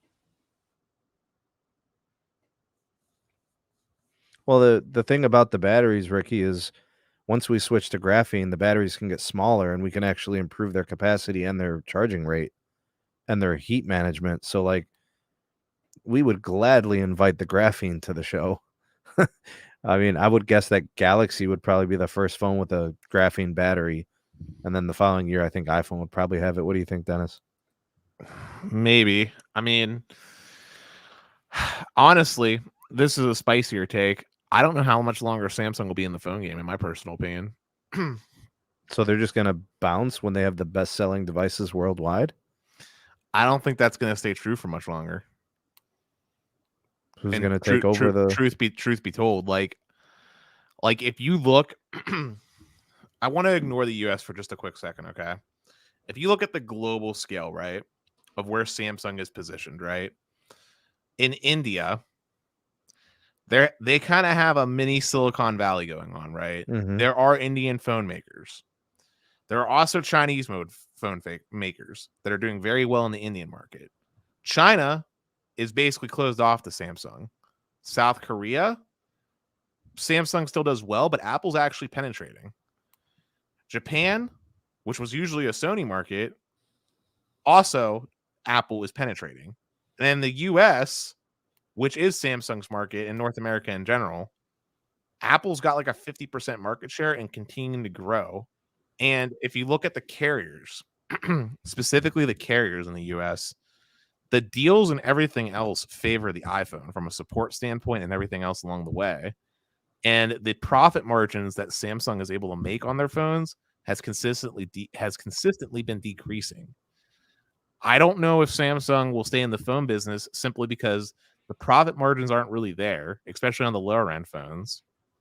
And I don't know if Samsung really has a reason to stay in the smartphone game. Like, Samsung would make more money off of services, but because they're running Android and people subscribe to Google-based services, they're not really doing too hot in that space. And Samsung has other ways that they can make money, whether it be selling their Exynos chipset, whether it be selling their Exynos modem, whether it be selling the other many, many, many business segments that they're in, that I don't know if Samsung wants to stay in the phone business. I'd have to see it to believe it, because they just dumped a whole bunch of R&D into the development of their foldables. They did. So we have to kind of see how that plays out, because if that catches traction for them and it becomes a profitable business segment, because that was the thing, right? The profits on the Note weren't there. Clearly, that's why they got rid of it. Why else would you get rid of that phone? It was the flagship of all flagships, Dennis. But Stetson, but Sneed, you got to look at where the R&D money came from. From what part of Samsung's business segments did the money come from? Probably the electronics segment. Right, but more so specifically, their entertainment segment, where they make TVs and stuff, right? Yeah. That's where it came from. That money... The display business is good for them, man. Right. So it came from them investing in display tech that just so happened to be repurposed for phone use, is what I'm getting at, right? Like, if you look at the actual R&D budget for the phone department as a whole, like coming up with like new designs and doing fancy ish like that, it's relatively small in comparison to the money that goes towards the display segment, the ARM development segment for their processors, their enterprise grade equipment and stuff like that they do manufacture, their wireless equipment. That's where a lot of their CapEx spending goes to, not the phone business. And it's been shrinking. All right, where are you at with this, Moose? I don't anticipate Samsung getting out of the smartphone business because if you think about it, just look at the U.S. market. Okay, it's the most profitable market, right? Just U.S. market. You have 3 players. LG went out; they're done. So Google is fighting tooth and nail to get people to try their Pixel. Google should take the mid-range. Just force the A lineup down everybody's throat who doesn't want to spend $1,000 on a phone. What do you think, Moose? See, there's a $400, dude. Get you a Pixel A. I personally, so I had this discussion with Sneed and about a family member that the decision point was he was an S10 user. It's 2 years, right, Sneed? It's time to upgrade, right? And everybody that's listening to this, if you don't upgrade, I swear to God, we have problems, man. I'm telling you. Anyways, so it's an S10. He was ready for an upgrade, right? Already paid off. Everything's ready to go. We had a long conversation about this, Moose. Yes, it was. And I asked Sneed specifically because I know Sneed is an Android guy. This guy, because, generally speaking, anybody that comes from Latin America, they like Samsungs because they're more integrated with Google. They like Motorola's WhatsApp too, Moose. Integration. They like Motorola's. They love Motorola's. They love Motorola's. They love Samsung. They love the WhatsApp integration, so that they can use that as their dialer instead of using the the standard dialer, etc. The options at the time was either a Samsung or a Pixel, right? Now, I know the Pixel was the better deal in terms of it was free. It was literally a free phone with a trade-in. Mm-hmm. But he ended up going with a Samsung simply because that's what he's used to. And even though it's more expensive, right? $1199 for the Ultra S21. And by the way, of course, I would have recommended him to wait till February, but keep in mind that the trade-in values for an S10 next year are going to be shit. They're nothing. You're probably going to be cut in half. You think you'd get 300 on a trade-in, Probably, yeah, 350, 300. But that's why it was like the time is now to take advantage of the deals. If you're holding on to a phone that's already 2 generations disconnected, it's time to let it go. So, Samsung, going back to Samsung really quickly. So Samsung, I think they're going to have to change a lot for 2022, right? They're going to come out strong with the S series. They're going to come out strong with the Fold series and the Z series. I still think the Note, man, that was the biggest miss of 2021. And I really, truly believe that it was because of a chip issue. Because even today, there's still supply issues on Samsungs. Mm-hmm. So you're saying they basically put all their chips that they could muster, put them into the foldables and the flips, right? So right. I just want to talk about. So we're talking about the U.S. market. I want to talk about some quarterly numbers real quick, quarterly percentages. Okay, starting off with Q4 and then going to Q2. So back in Q4, we're talking about market share. Apple had 65% of the market share for Q4 2020. Samsung was 16%. Motorola was 3% of sales, and then all others, so Google and the rest, 16%. Q1 of 2021, Apple 55%. Samsung came up to 27%. Oh, wow. Motorola 5%. OnePlus 1%. Others 12%. And then Q2 this year, Apple 53%. Samsung dropped back down to 26%. Motorola was up to 12%. OnePlus 2%. And others were 7%. Now, why am I saying these random percentages in quick succession? My main point that I'm getting at is Samsung's market share in the US is small. The phones that they're selling, if it's not like legit a foldable phone, the profit margins are trash. And if you look at who was the biggest winner, and it is consistently being the biggest winner in the US, it's Apple. just straight up. And here's the thing with Apple, unlike other phone vendors, when Apple sells a phone, they're not just making money off the hardware sale. They got you on the iCloud revenue, the 30% cut off the App Store purchases. Samsung doesn't get like Apple a 30%. One. Yep. Yeah, Apple does. Yep, you're absolutely right, Samsung Dennis. doesn't have that revenue cut.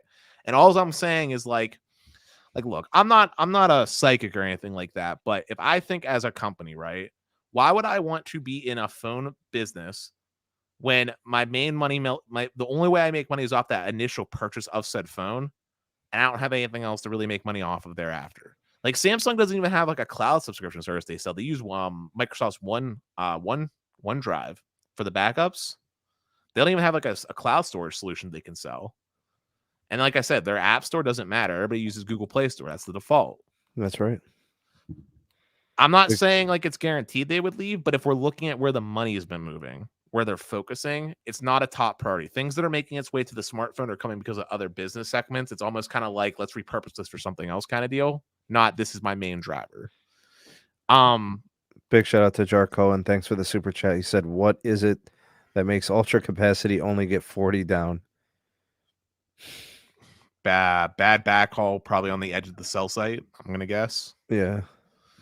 But honestly, here's my prediction, and this is something that's going to happen gradually over time. I'm talking like next 5 years type of deal. My prediction is Samsung's market share dwindles, similar to what happened to Sony, and they eventually exit. All the while, what I see happening is I see Chinese vendors in the global market taking over. So Huawei making a comeback. We don't let them here, though. I said internationally. Yeah. Huawei. What are we gonna do? Huawei makes a comeback. Just buy iPhones. Huawei makes a comeback because they're not going to need us anymore because they're developing their own OS. Xiaomi will be being big, and Xiaomi can have a footprint in the US because they got their OnePlus flanker brand, and nothing's stopping other Chinese companies from making flanker brands that the US is suddenly okay with, just like Blue exists on the budget side of things. And I also think Motorola might actually go full steam ahead a little bit as far as growth, because Motorola is actually releasing a flagship next year using the new Snapdragon 8 series. I think Motorola might be well positioned. Well, I don't know. I don't like the new version of Motorola. The new version of Motorola, the company makes good mid-range phones, but their flagships leave a lot to be desired. Well, what if Google buys Motorola's phone division and we just see a merge? So basically, Apple sell it to them to buy it back from them.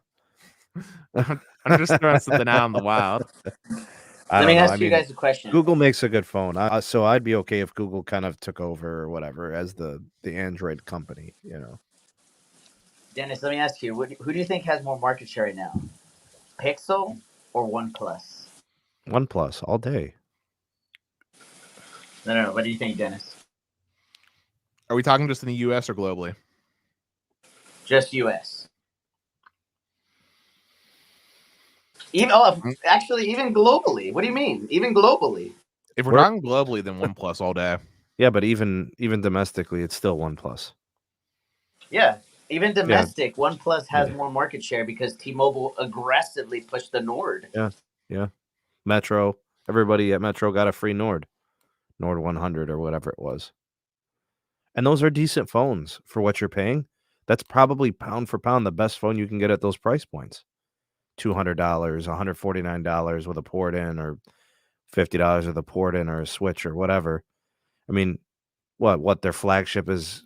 What they doing? 800 for their flagship, and they're doing like 600 for the standard version of it, or whatever. I mean, they're coming in competitive, and you know, Google did the same thing. I mean, Google has name recognition, but they don't have phone recognition. Nobody says I want a Google phone. It doesn't come up in the conversation. You have network tech enthusiasts. If you look at Google's Play right now, they're trying to integrate. I don't want to say they're copying, but in a way they're copying Apple. They're trying to vertically integrate everything about the experience, from their custom chip design to improving their hardware design. What would you do if I was Google, or just in general? Yeah, like if you wanted to succeed and have a device that people wanted to buy and get people into your services, you would do what Apple did. Right. But as part of what Apple did, Apple doesn't share iOS with other vendors. Right. I foresee a world where this is a possible outcome. I'm not saying everything is perfect, but I could see a world where Samsung starts dying, and then to fill the void, Google gets some market share. I still think other people get market share too, but Google being one of them. And then in the US, you ask what happens in the US, you see a similar situation of today, but instead of it being Pixel, Samsung, and Apple, it's like, here's Apple, here's Pixel. So this is the representation of Android vanilla flavored. Here's iPhone vanilla flavored. And then insert third company that has a big market share. Maybe it's OnePlus. Maybe it's the flanker brand of Xiaomi, so OnePlus, right? Or maybe it's somebody else. But I'm just saying that, like,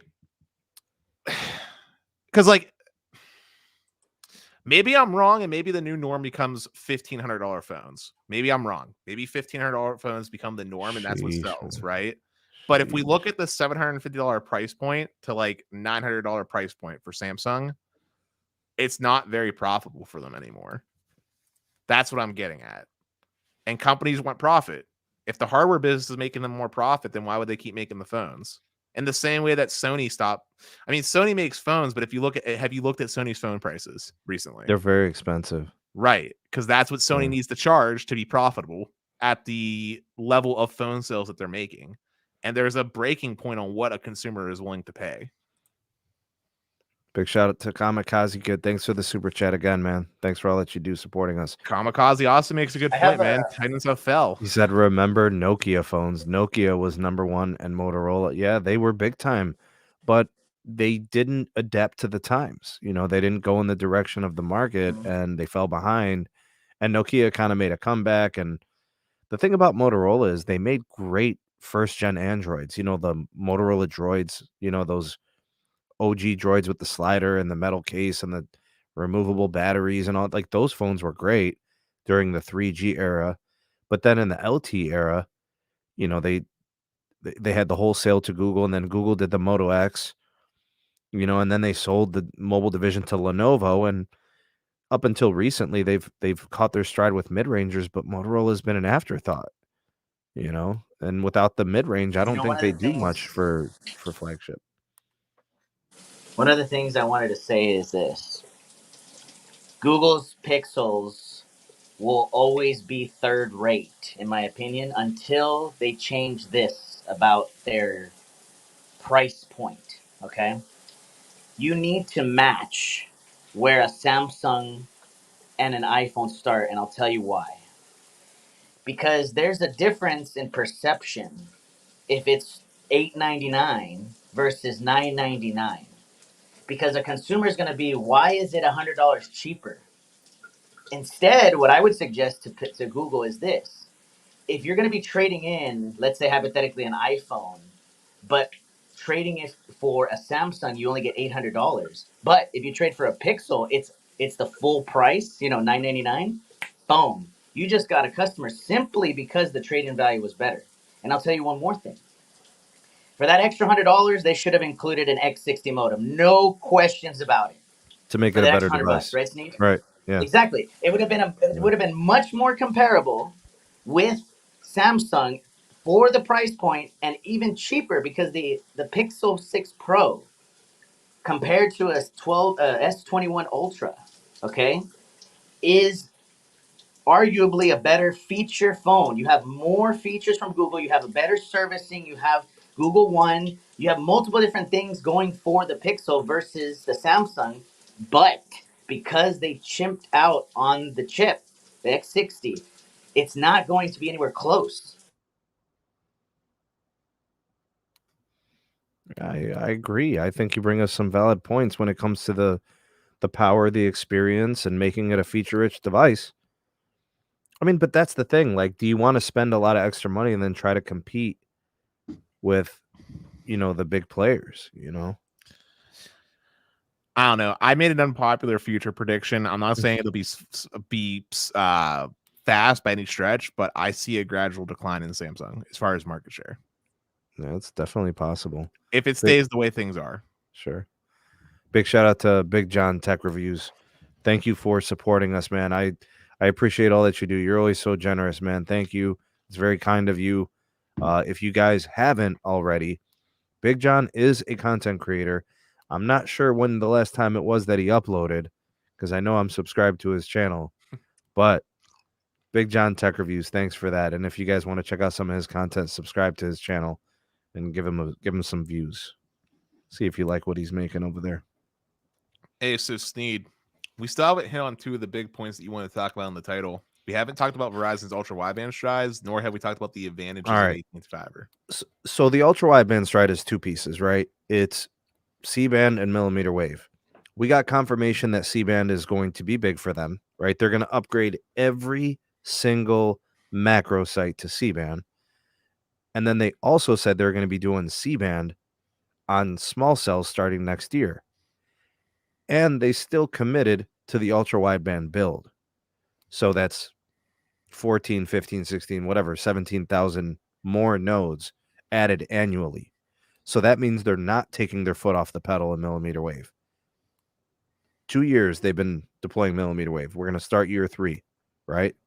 Because we are in year 3. They started in like 2018, I think, May or 2019 May. I'm going to say 2019. Whatever the case may be, they're now hitting their stride with C-band and millimeter wave across the entire nation. A lot of people Q4 2018. Q4 2018 was when they went live in May, didn't they? Was it February? Well, I mean, the massive expansion. Q4 2018. Okay, I knew it was 2018. I wasn't sure about what month or whatever, but okay, so it's 3 years. All right, so their commitment to millimeter wave continues, and I'm glad. You guys know I love the millimeter wave connection. I think millimeter wave is a distinguishing experience. In fact, so much so that they actually demoed this at the Qualcomm event in Hawaii, right? 8K they did live an 8K video call, and it was literally they were demoing it live from Hoboken, New Jersey to Hawaii. I don't know, are they on Honolulu or something? I don't know which island they're at. But yeah, dude, they did the 8K video call, and no other carrier can do that. N41. Yeah, and the point there is that they're going to leverage that unique connection, the millimeter wave, as a distinguishing networking experience. That's what I try to tell people. If you're looking at millimeter wave as this fickle connection, the upside, the ceiling is high. You know, we know what mid-band can do. We know what it can do. We understand it, right? It's going to need help to get capacity. Meanwhile, here's this new technology that has all the capacity in the world. It just needs help to reach, right? So, and one hand washes the other. You're not going to appropriately scale capacity without it. And you're not going to be able to do things like this without it. Like, you want to do home broadband, you have to do millimeter wave. In my estimation, that is going to hurt T-Mobile's chances for reaching more customers when their network can't properly support them for the home internet. There's going to be people that want it, but they're going to call T-Mobile or they're going to look online and they're going to say it's not available in your area. And it's not because it's really not. It's just the tower won't allow it because the capacity is not there. So they're going to force those customers away. Which they're going to say try again later. Fun fact about that, Sneed, there's a way to get around that. From what I've been told, and based off of what people have done as a pro tip on Reddit, if you go to a store and ask to sign up for it there, apparently reps just don't question it. They'll still give you the modem, even if you live in a place where it's not necessarily eligible for T-Mobile home internet. Yeah, but they'd rather not give it to you on a tower site that's congested. I'm just saying that if you're really desperate. Oh, sure. Yeah. I did the same thing with Verizon. I took everything that I ever ordered and tested, and I moved it around. I took it to small cells. I took it to a CBRS site, millimeter wave. I've done everything. You know, I had to test to see what you can get away with. Yeah. You know, you got to test it to see what bands are connecting. You know, like the first thing I did once I set up my 5G home, obviously I set it up on millimeter wave, and then I took it with me in the car, and I went and tested some CBRS, and I tested some small cells. It connects to everything. You know, and I just ordered the 4G LTE home because it has a C-band upgrade to it. Soon as the C-band goes up live here, I'm going to be testing it, and I'll test it on CBRS too. Oh, yeah. By the way, did I tell you that I was able to pick up N41 at my house? Oh, no kidding. Top level? Top level master bedroom. If I just stand in the right way, I can get it. Take a guess. Take a guess what my speeds are. Oh, you're on edge cell, so 20 by 2. Better than that. 40 by 2. So the best I was able to see was 100 megahertz and the upload timed out. Oh, okay. So it's a weak signal, yeah. But an actual test that fulfills itself would get about 60 down and 20 up. So if you go outside, you get the signal? No, it's only on the 3rd floor in my master bedroom. If I go outside, I don't get it. So you got to put it up high and let it fly, man.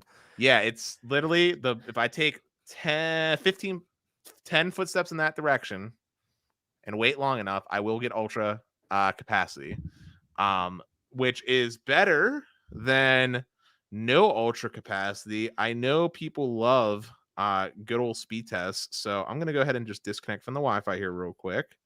All right, he's going to set up his speed test for us, and we'll see how that performs. Big shout out to Apple Watts. Thanks for the super chat. Let's go ahead and let's superside this. This is, side note, this is good. This is actually usable. I won't complain too much. This is a good speed. Is it really connected to? Oh, so it's on N71. This is just normal N71 band 66, but this is good. This is an improvement. This is an improvement over what I used to deal with by a lot. If you remember, I was barely getting like 25 by 3. Remember?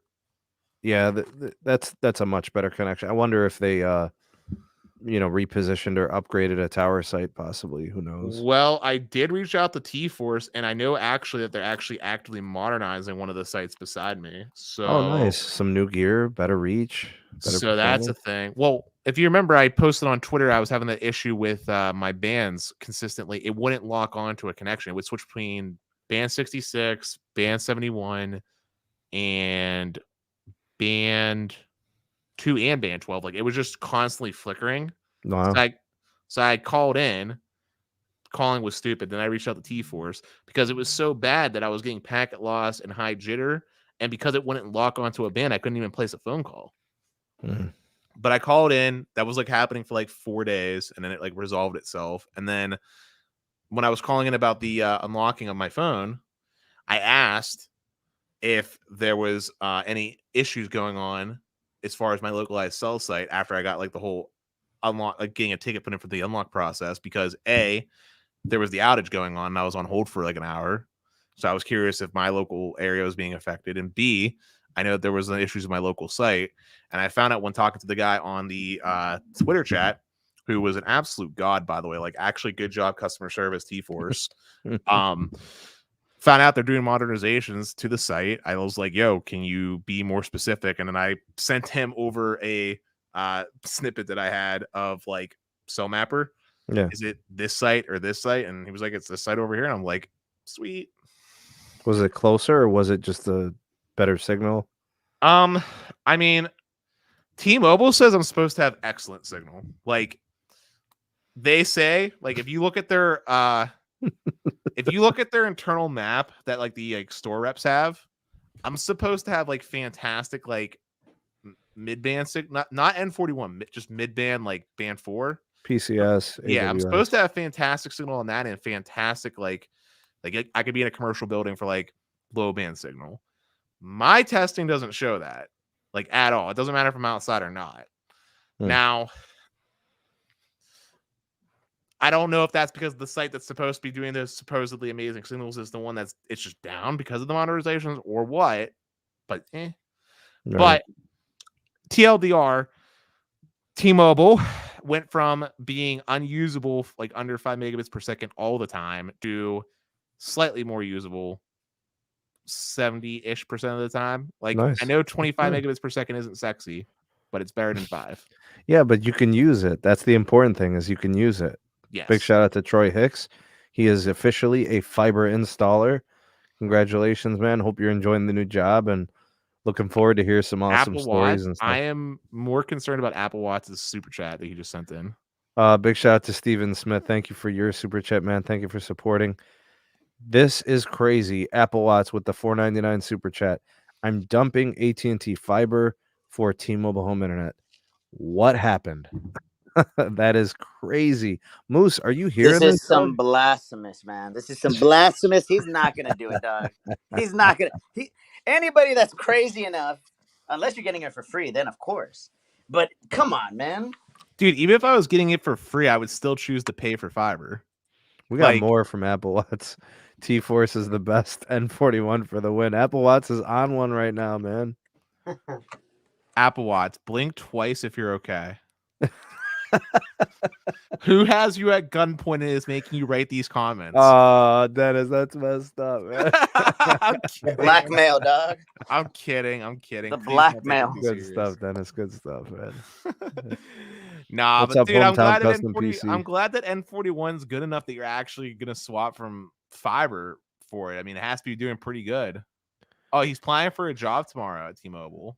Big shout out to Hometown Custom PC. Jamie, good to see you. He's got the Apple iPhone 10R unlocked with the new 5G. Oh, not a 5G phone, though. Jamie might want to pivot on that.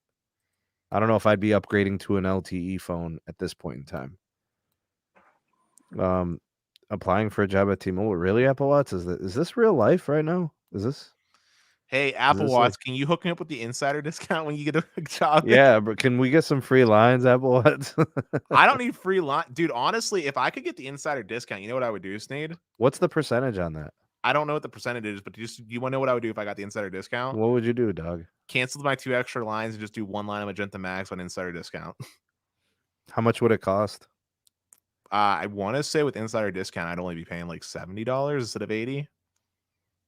Yeah. I mean, hey. Would it be worth it at that price point? Sure. I'd be back at my OnePlus pricing. Is Magenta MAX worth it at $80? That's what they're asking, right? I don't think it is. See, that's the thing. You know, all things being equal, all carriers are good in an area. You can choose your carrier. That wasn't the question. It was, is T-Mobile's Magenta MAX worth it based off the network and everything? And I said, I don't think so.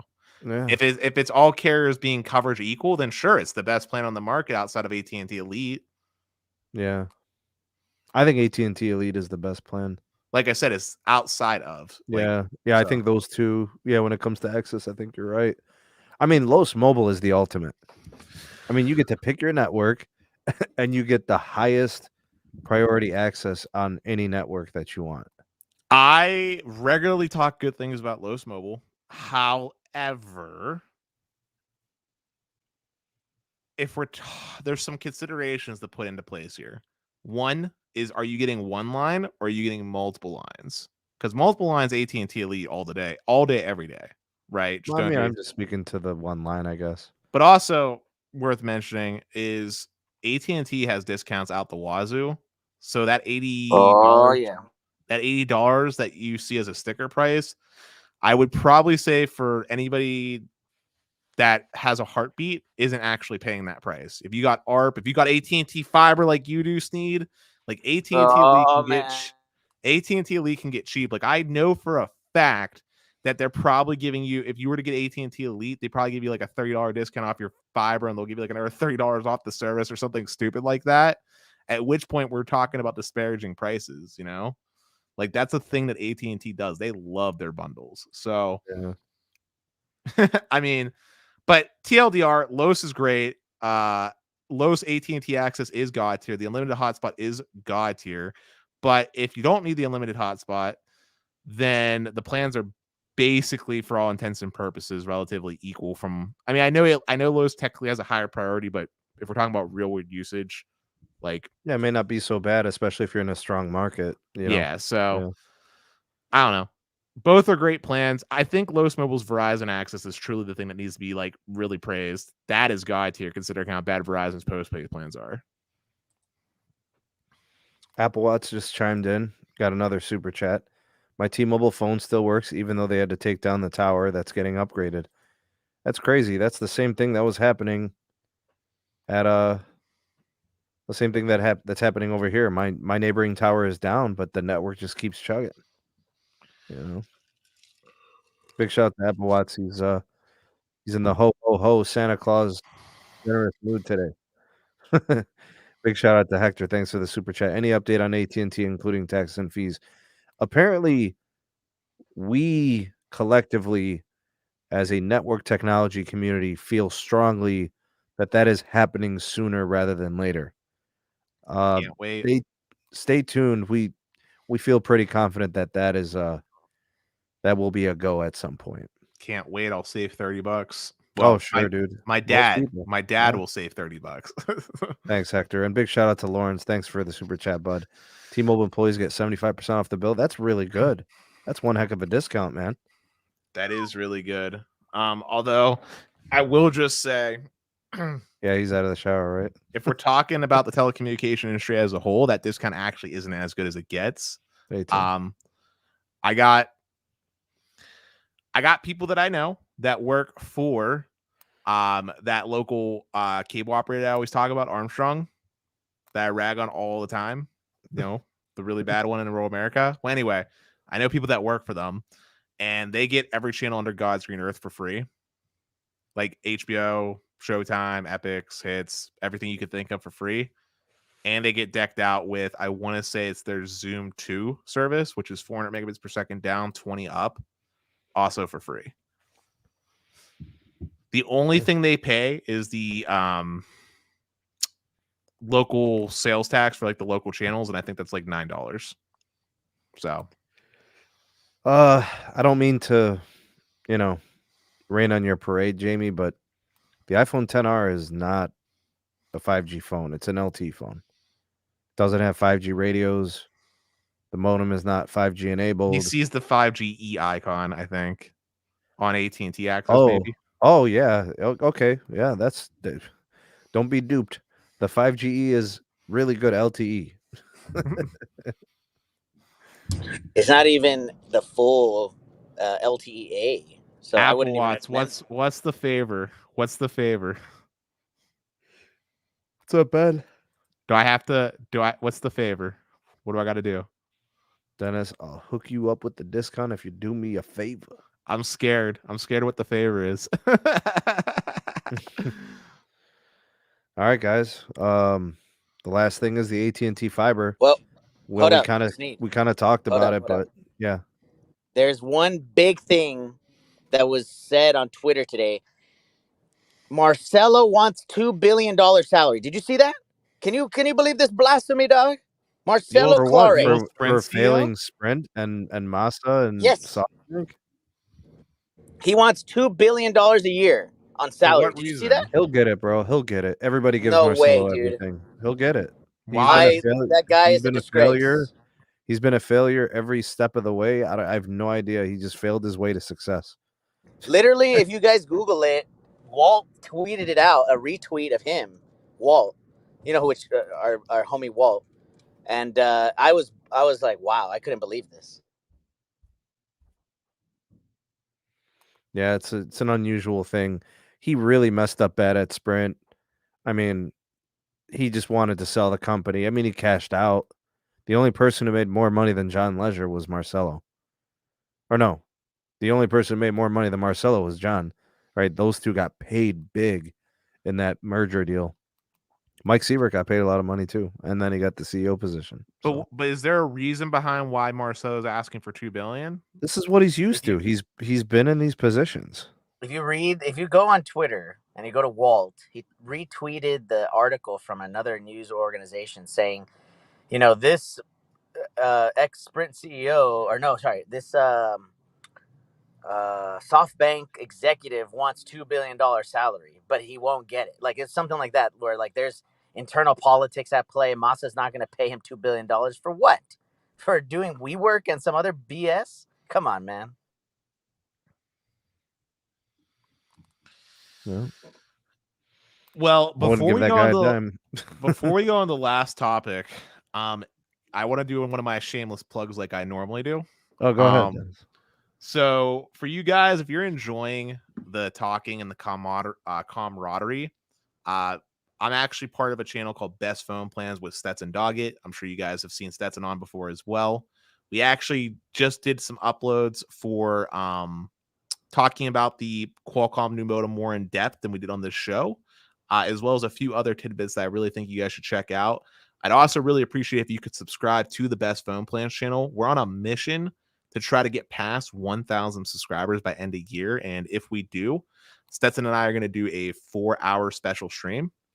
And speaking of special streams along the way, I was actually able to get 2 guests that we're going to be getting on here shortly.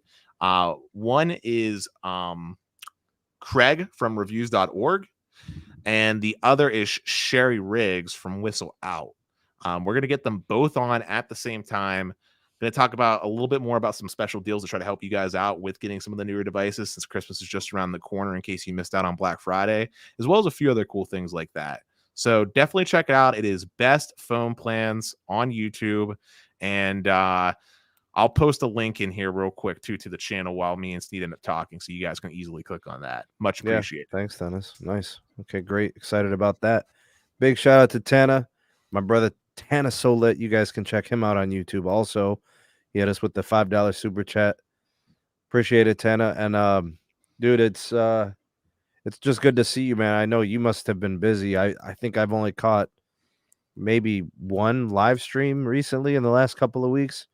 So I'm assuming you're very busy. I know you do a lot with the music and the production side, and I know you're still making content. So that's a lot of hard work, man. And I hope you're gonna enjoy your holiday season.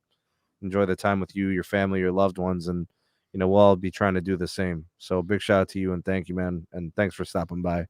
Appreciate the support, man.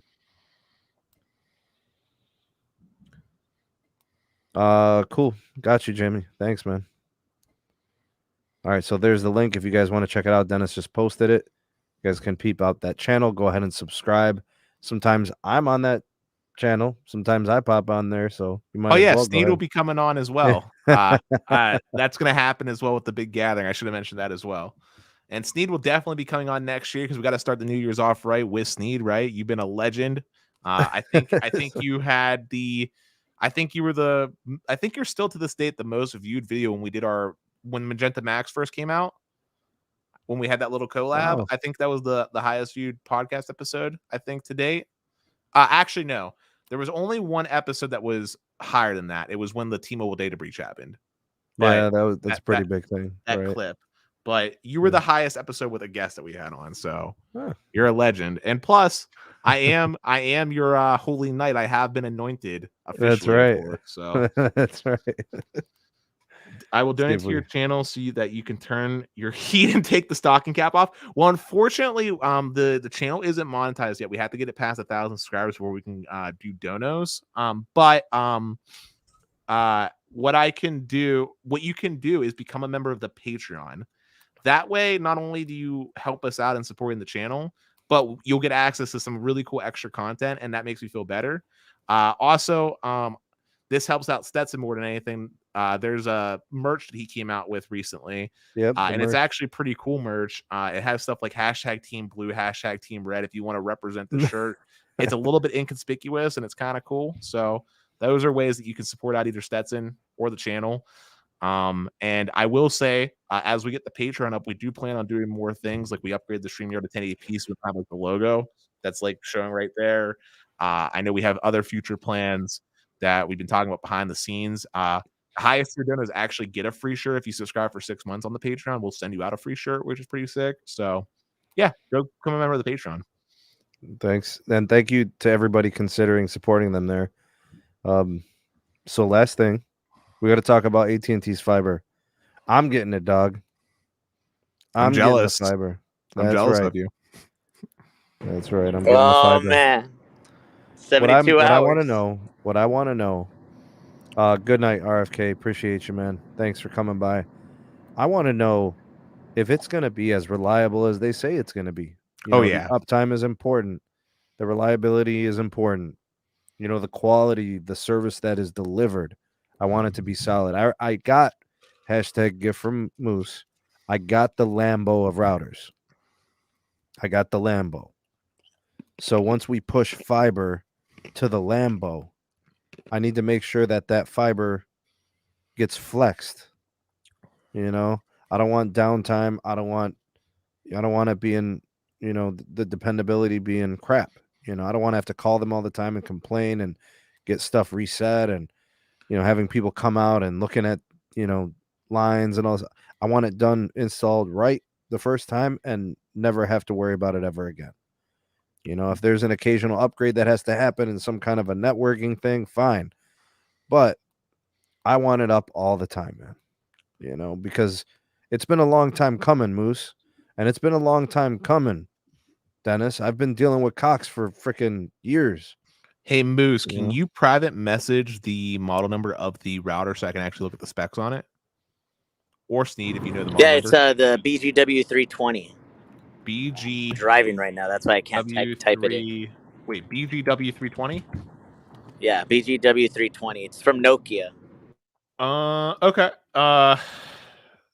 So, okay. It has a 5 gigabit port on it. Okay. Okay. I think Dennis is into this. This is my personal take on it, personally. Granted, I haven't used it, so don't quote me on it, but I have a sneaking suspicion that your hardwire performance will be exceptional, of course, but I don't know how the Wi-Fi will do on this thing. So we'll have to see. Yeah. Since I have it in my home address, in Dallas, it's compared to the Lambo. Nothing compares to Lambo, dog. Trust me, the Lambo's the Lambo, but it's good enough for the average consumer. Now, if we're talking like gaming on it and all this other stuff, yeah, you can do gaming on it. Obviously, you have to plug it in. I wouldn't recommend anybody gaming on Wi-Fi. But if you're going to have this thing spread the Wi-Fi to every part of the house, you have to get another router. That thing was designed for mid-size. Yeah, it's like, I mean, you can aggregate like a mesh network to it. Obviously, I would never recommend it because you could just get a better system elsewhere, right? But that modem was designed, that router modem was designed for a mid-size house, okay? 2,500 square feet easily. And it has Wi-Fi 6, right? So, obviously, the new router is going to be coming out in 2023 timeframe with a 10 gig port, Wi-Fi 6E, but it's good enough, but now, obviously, the SMT, the corridor, is not going to be chump. We're not a beta. We are an alpha here. You know what I'm saying? So that's why we got the Lambo, dog. The most expensive router in the business. Straight up, $600, man. Wait, $600. Wait. I'm gonna take a guess of what you got.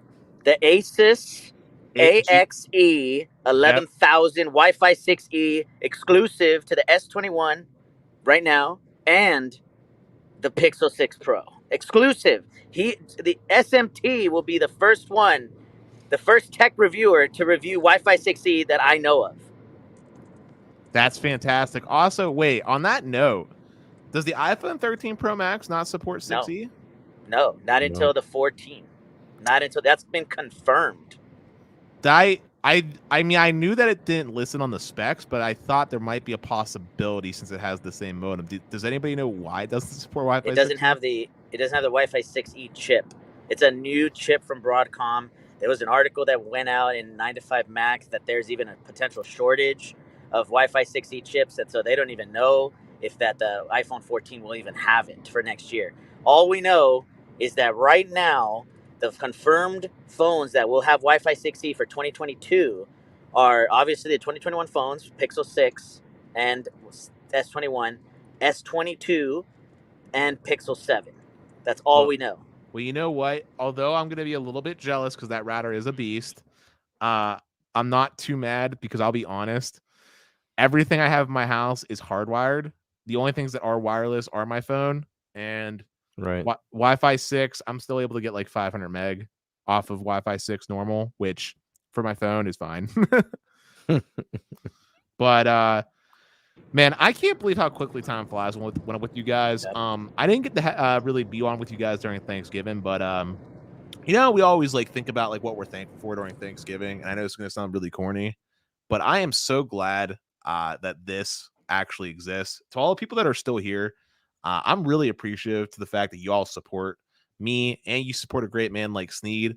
Sneed is, I call him the myth, the legend, but he really is like a remarkable human being. Like, he's one of the kindest souls I've ever met, a great father. He's just an all-around great human. Moose is a great human as well for sharing all of his wealth and knowledge to us. Like, Moose, I've learned plenty of things or reconfirm things that I thought known thanks to you and your insider information.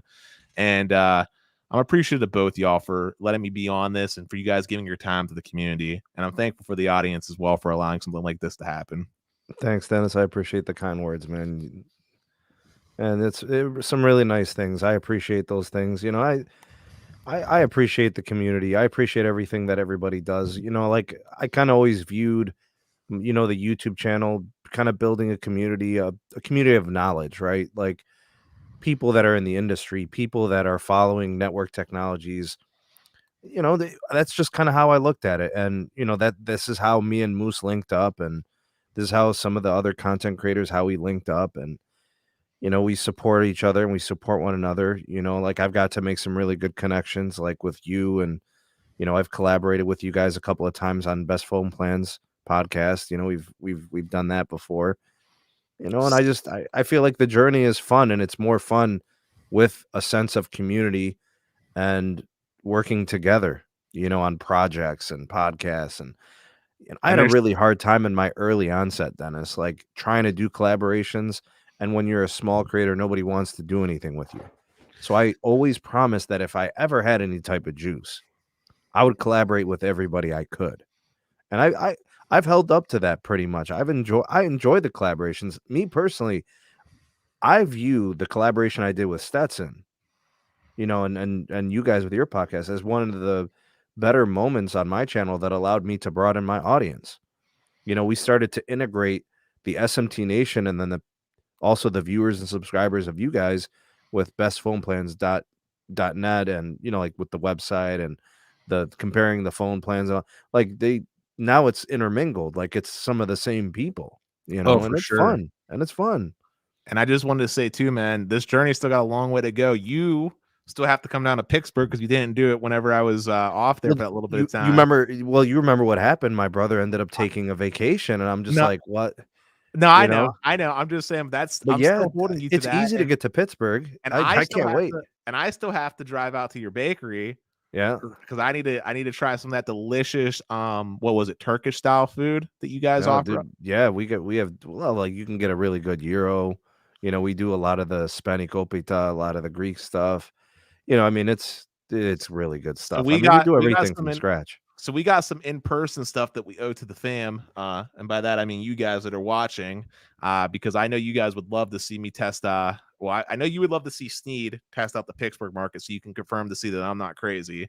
And of course, I want to test what it looks like to live in a market where every network somehow performs incredibly strongly. Cooking over here, man. And then Moose, where are you out of, my man? Dude, right now I'm in the heart of N41 territory, dog, where it's completely unusable, even though they have upgraded every site. Is that Seattle? Too many. No. SoCal right now. We're in Southern California. Where T-Mobile has over 60% market share. Wow. But, for work, man, you got to fly to DFW, Dallas. The dub, bro. And that's the Mecca, how they say, Yeah, Dallas is pretty lit. Honestly, New York, if you want to talk about lit markets, New York is a really good one for T-Mobile consistently. That's the one market where I don't think T-Mobile actually has ever done badly. Yeah, they do a good job in the dense urban areas. They really do.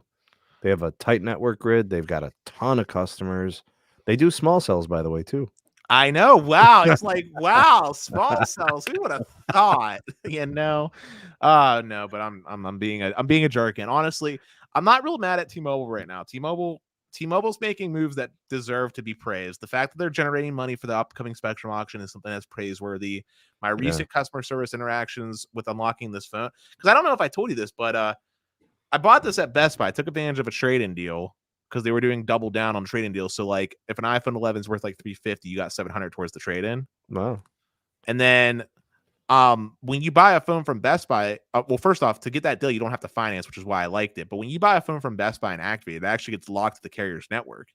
Now, T-Mobile within 24 hours got my phone unlocked for me, so I could put over my AT&T SIM. Nice. That is exceptional. That made me happy. And like I said, the phone calls were long and slow, but they did follow up with me on Twitter. In fact, let me give a shout out to the actual rep that helped me. I really thought Milwaukee was a AT&T market. Wow. Okay. Yeah, his name was Tyler Rivers. If you guys ever get that guy, he was a legend. Tyler's a star, man. Yeah, maybe he'll watch the show one day. Just at Tyler Rivers on Twitter. I don't know if you can actually find him, but he was an absolute legend, and he deserves a freaking promotion and a raise. He was great at being a customer service rep. So nice. All right, guys. Anything else for the good of the order? Nah, I'm feeling pretty 72 hours, dog. 72 hours. It goes down. This weekend we're gonna do an unboxing of the Lambo. Tuesday we'll do an overview of the installation process of fiber. Then we're gonna do a video connecting the Lambo and setting up the network. And then we'll do some speed testing. We'll test the Ethernet connection and we'll test the Wi-Fi. We'll test the Wi-Fi 6E. We'll test the Wi-Fi 6. We'll test I don't even know if I want to run a 2.4 gigahertz connection. I think I'll just leave it up. No. You want to connect your Internet of Things devices to that. But before you test out the Asus thing, I want you to test out the gateway, just so you have the side-by-side comparison from everything. Yeah, that's the first thing we're doing. We'll do the gateway the Tuesday of the installation. The following day, we'll do the setup of the router, and then we'll do some coverage on the testing. Yeah, and here's one more question. If AT&T works out well for you, you're going to still keep the Los Home Internet access? I'm keeping 2 fixed wireless access options. You're going to keep both the Los? I'm keeping 2. I'm keeping a Verizon fixed wireless option, and I'm keeping the AT&T wireless fixed. I'm gonna do Los Mobile for both. Are you just using them as backups, like how I had Comcast as redundant, or what do you?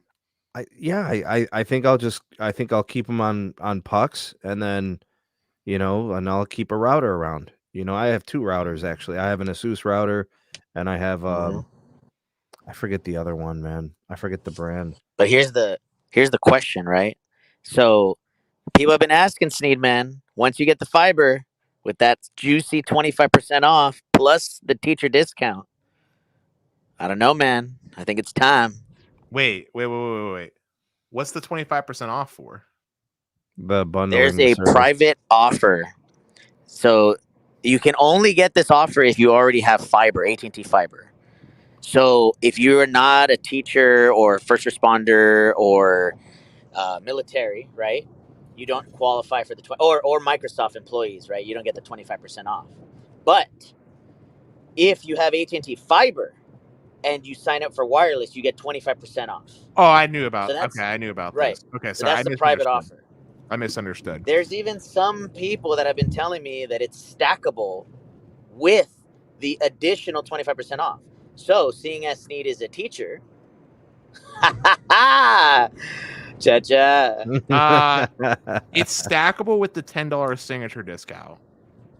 So you can have AT&T Elite and get the $10 discount plus the 25%. So there we go. It's basically like 30% off. I think what we're going to do is we're going to keep 3 lines on Verizon, and we're going to shift 4 lines over to AT&T. Really? There we go. Yeah. There we go. Really? Oh my God. Yeah, I think we're going to leave. I'm going to leave my dad with a Verizon line because that's how he rolls. One time I tried to switch to T-Mobile back in 2017. He said, "That's cool. You guys can go to T-Mobile." He said, "Leave my shit alone. I'm just staying on Verizon." Well, Steve, I know the reason why it snowed. I know the reason why it snowed. Yeah, I think we're going to we're going to convert at least 50% of the lines. I think we'll probably end up closer to 2/3. So. Sneed, you know what I would really like to see you do too in the short term?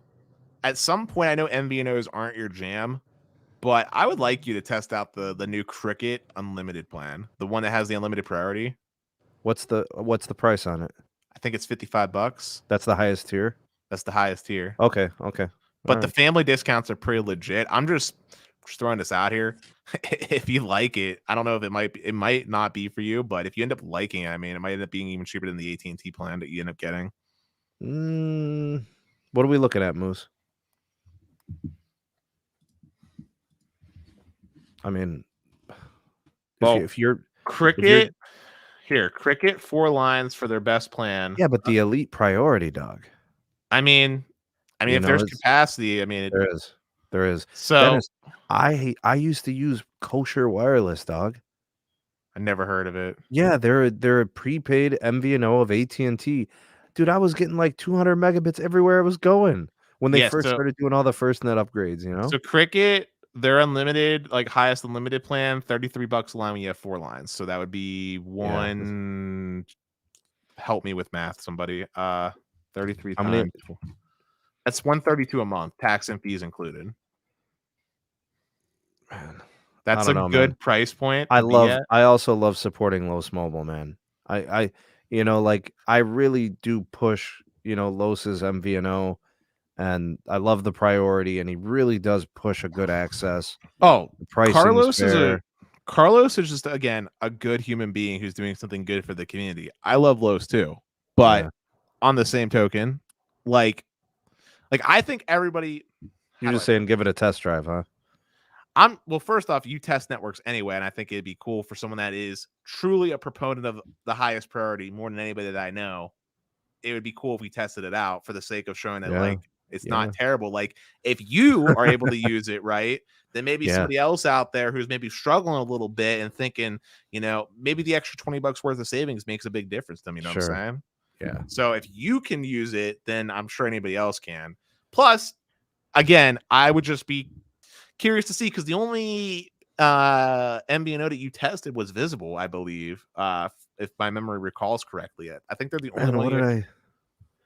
I think I tested Boost Mobile for 1 or 2 months. I tested. Man, did I ever test Cricket? I don't think I ever tested Cricket. I tested Visible, like you said. I tested Kosher Wireless. That was pretty good. That was AT&T.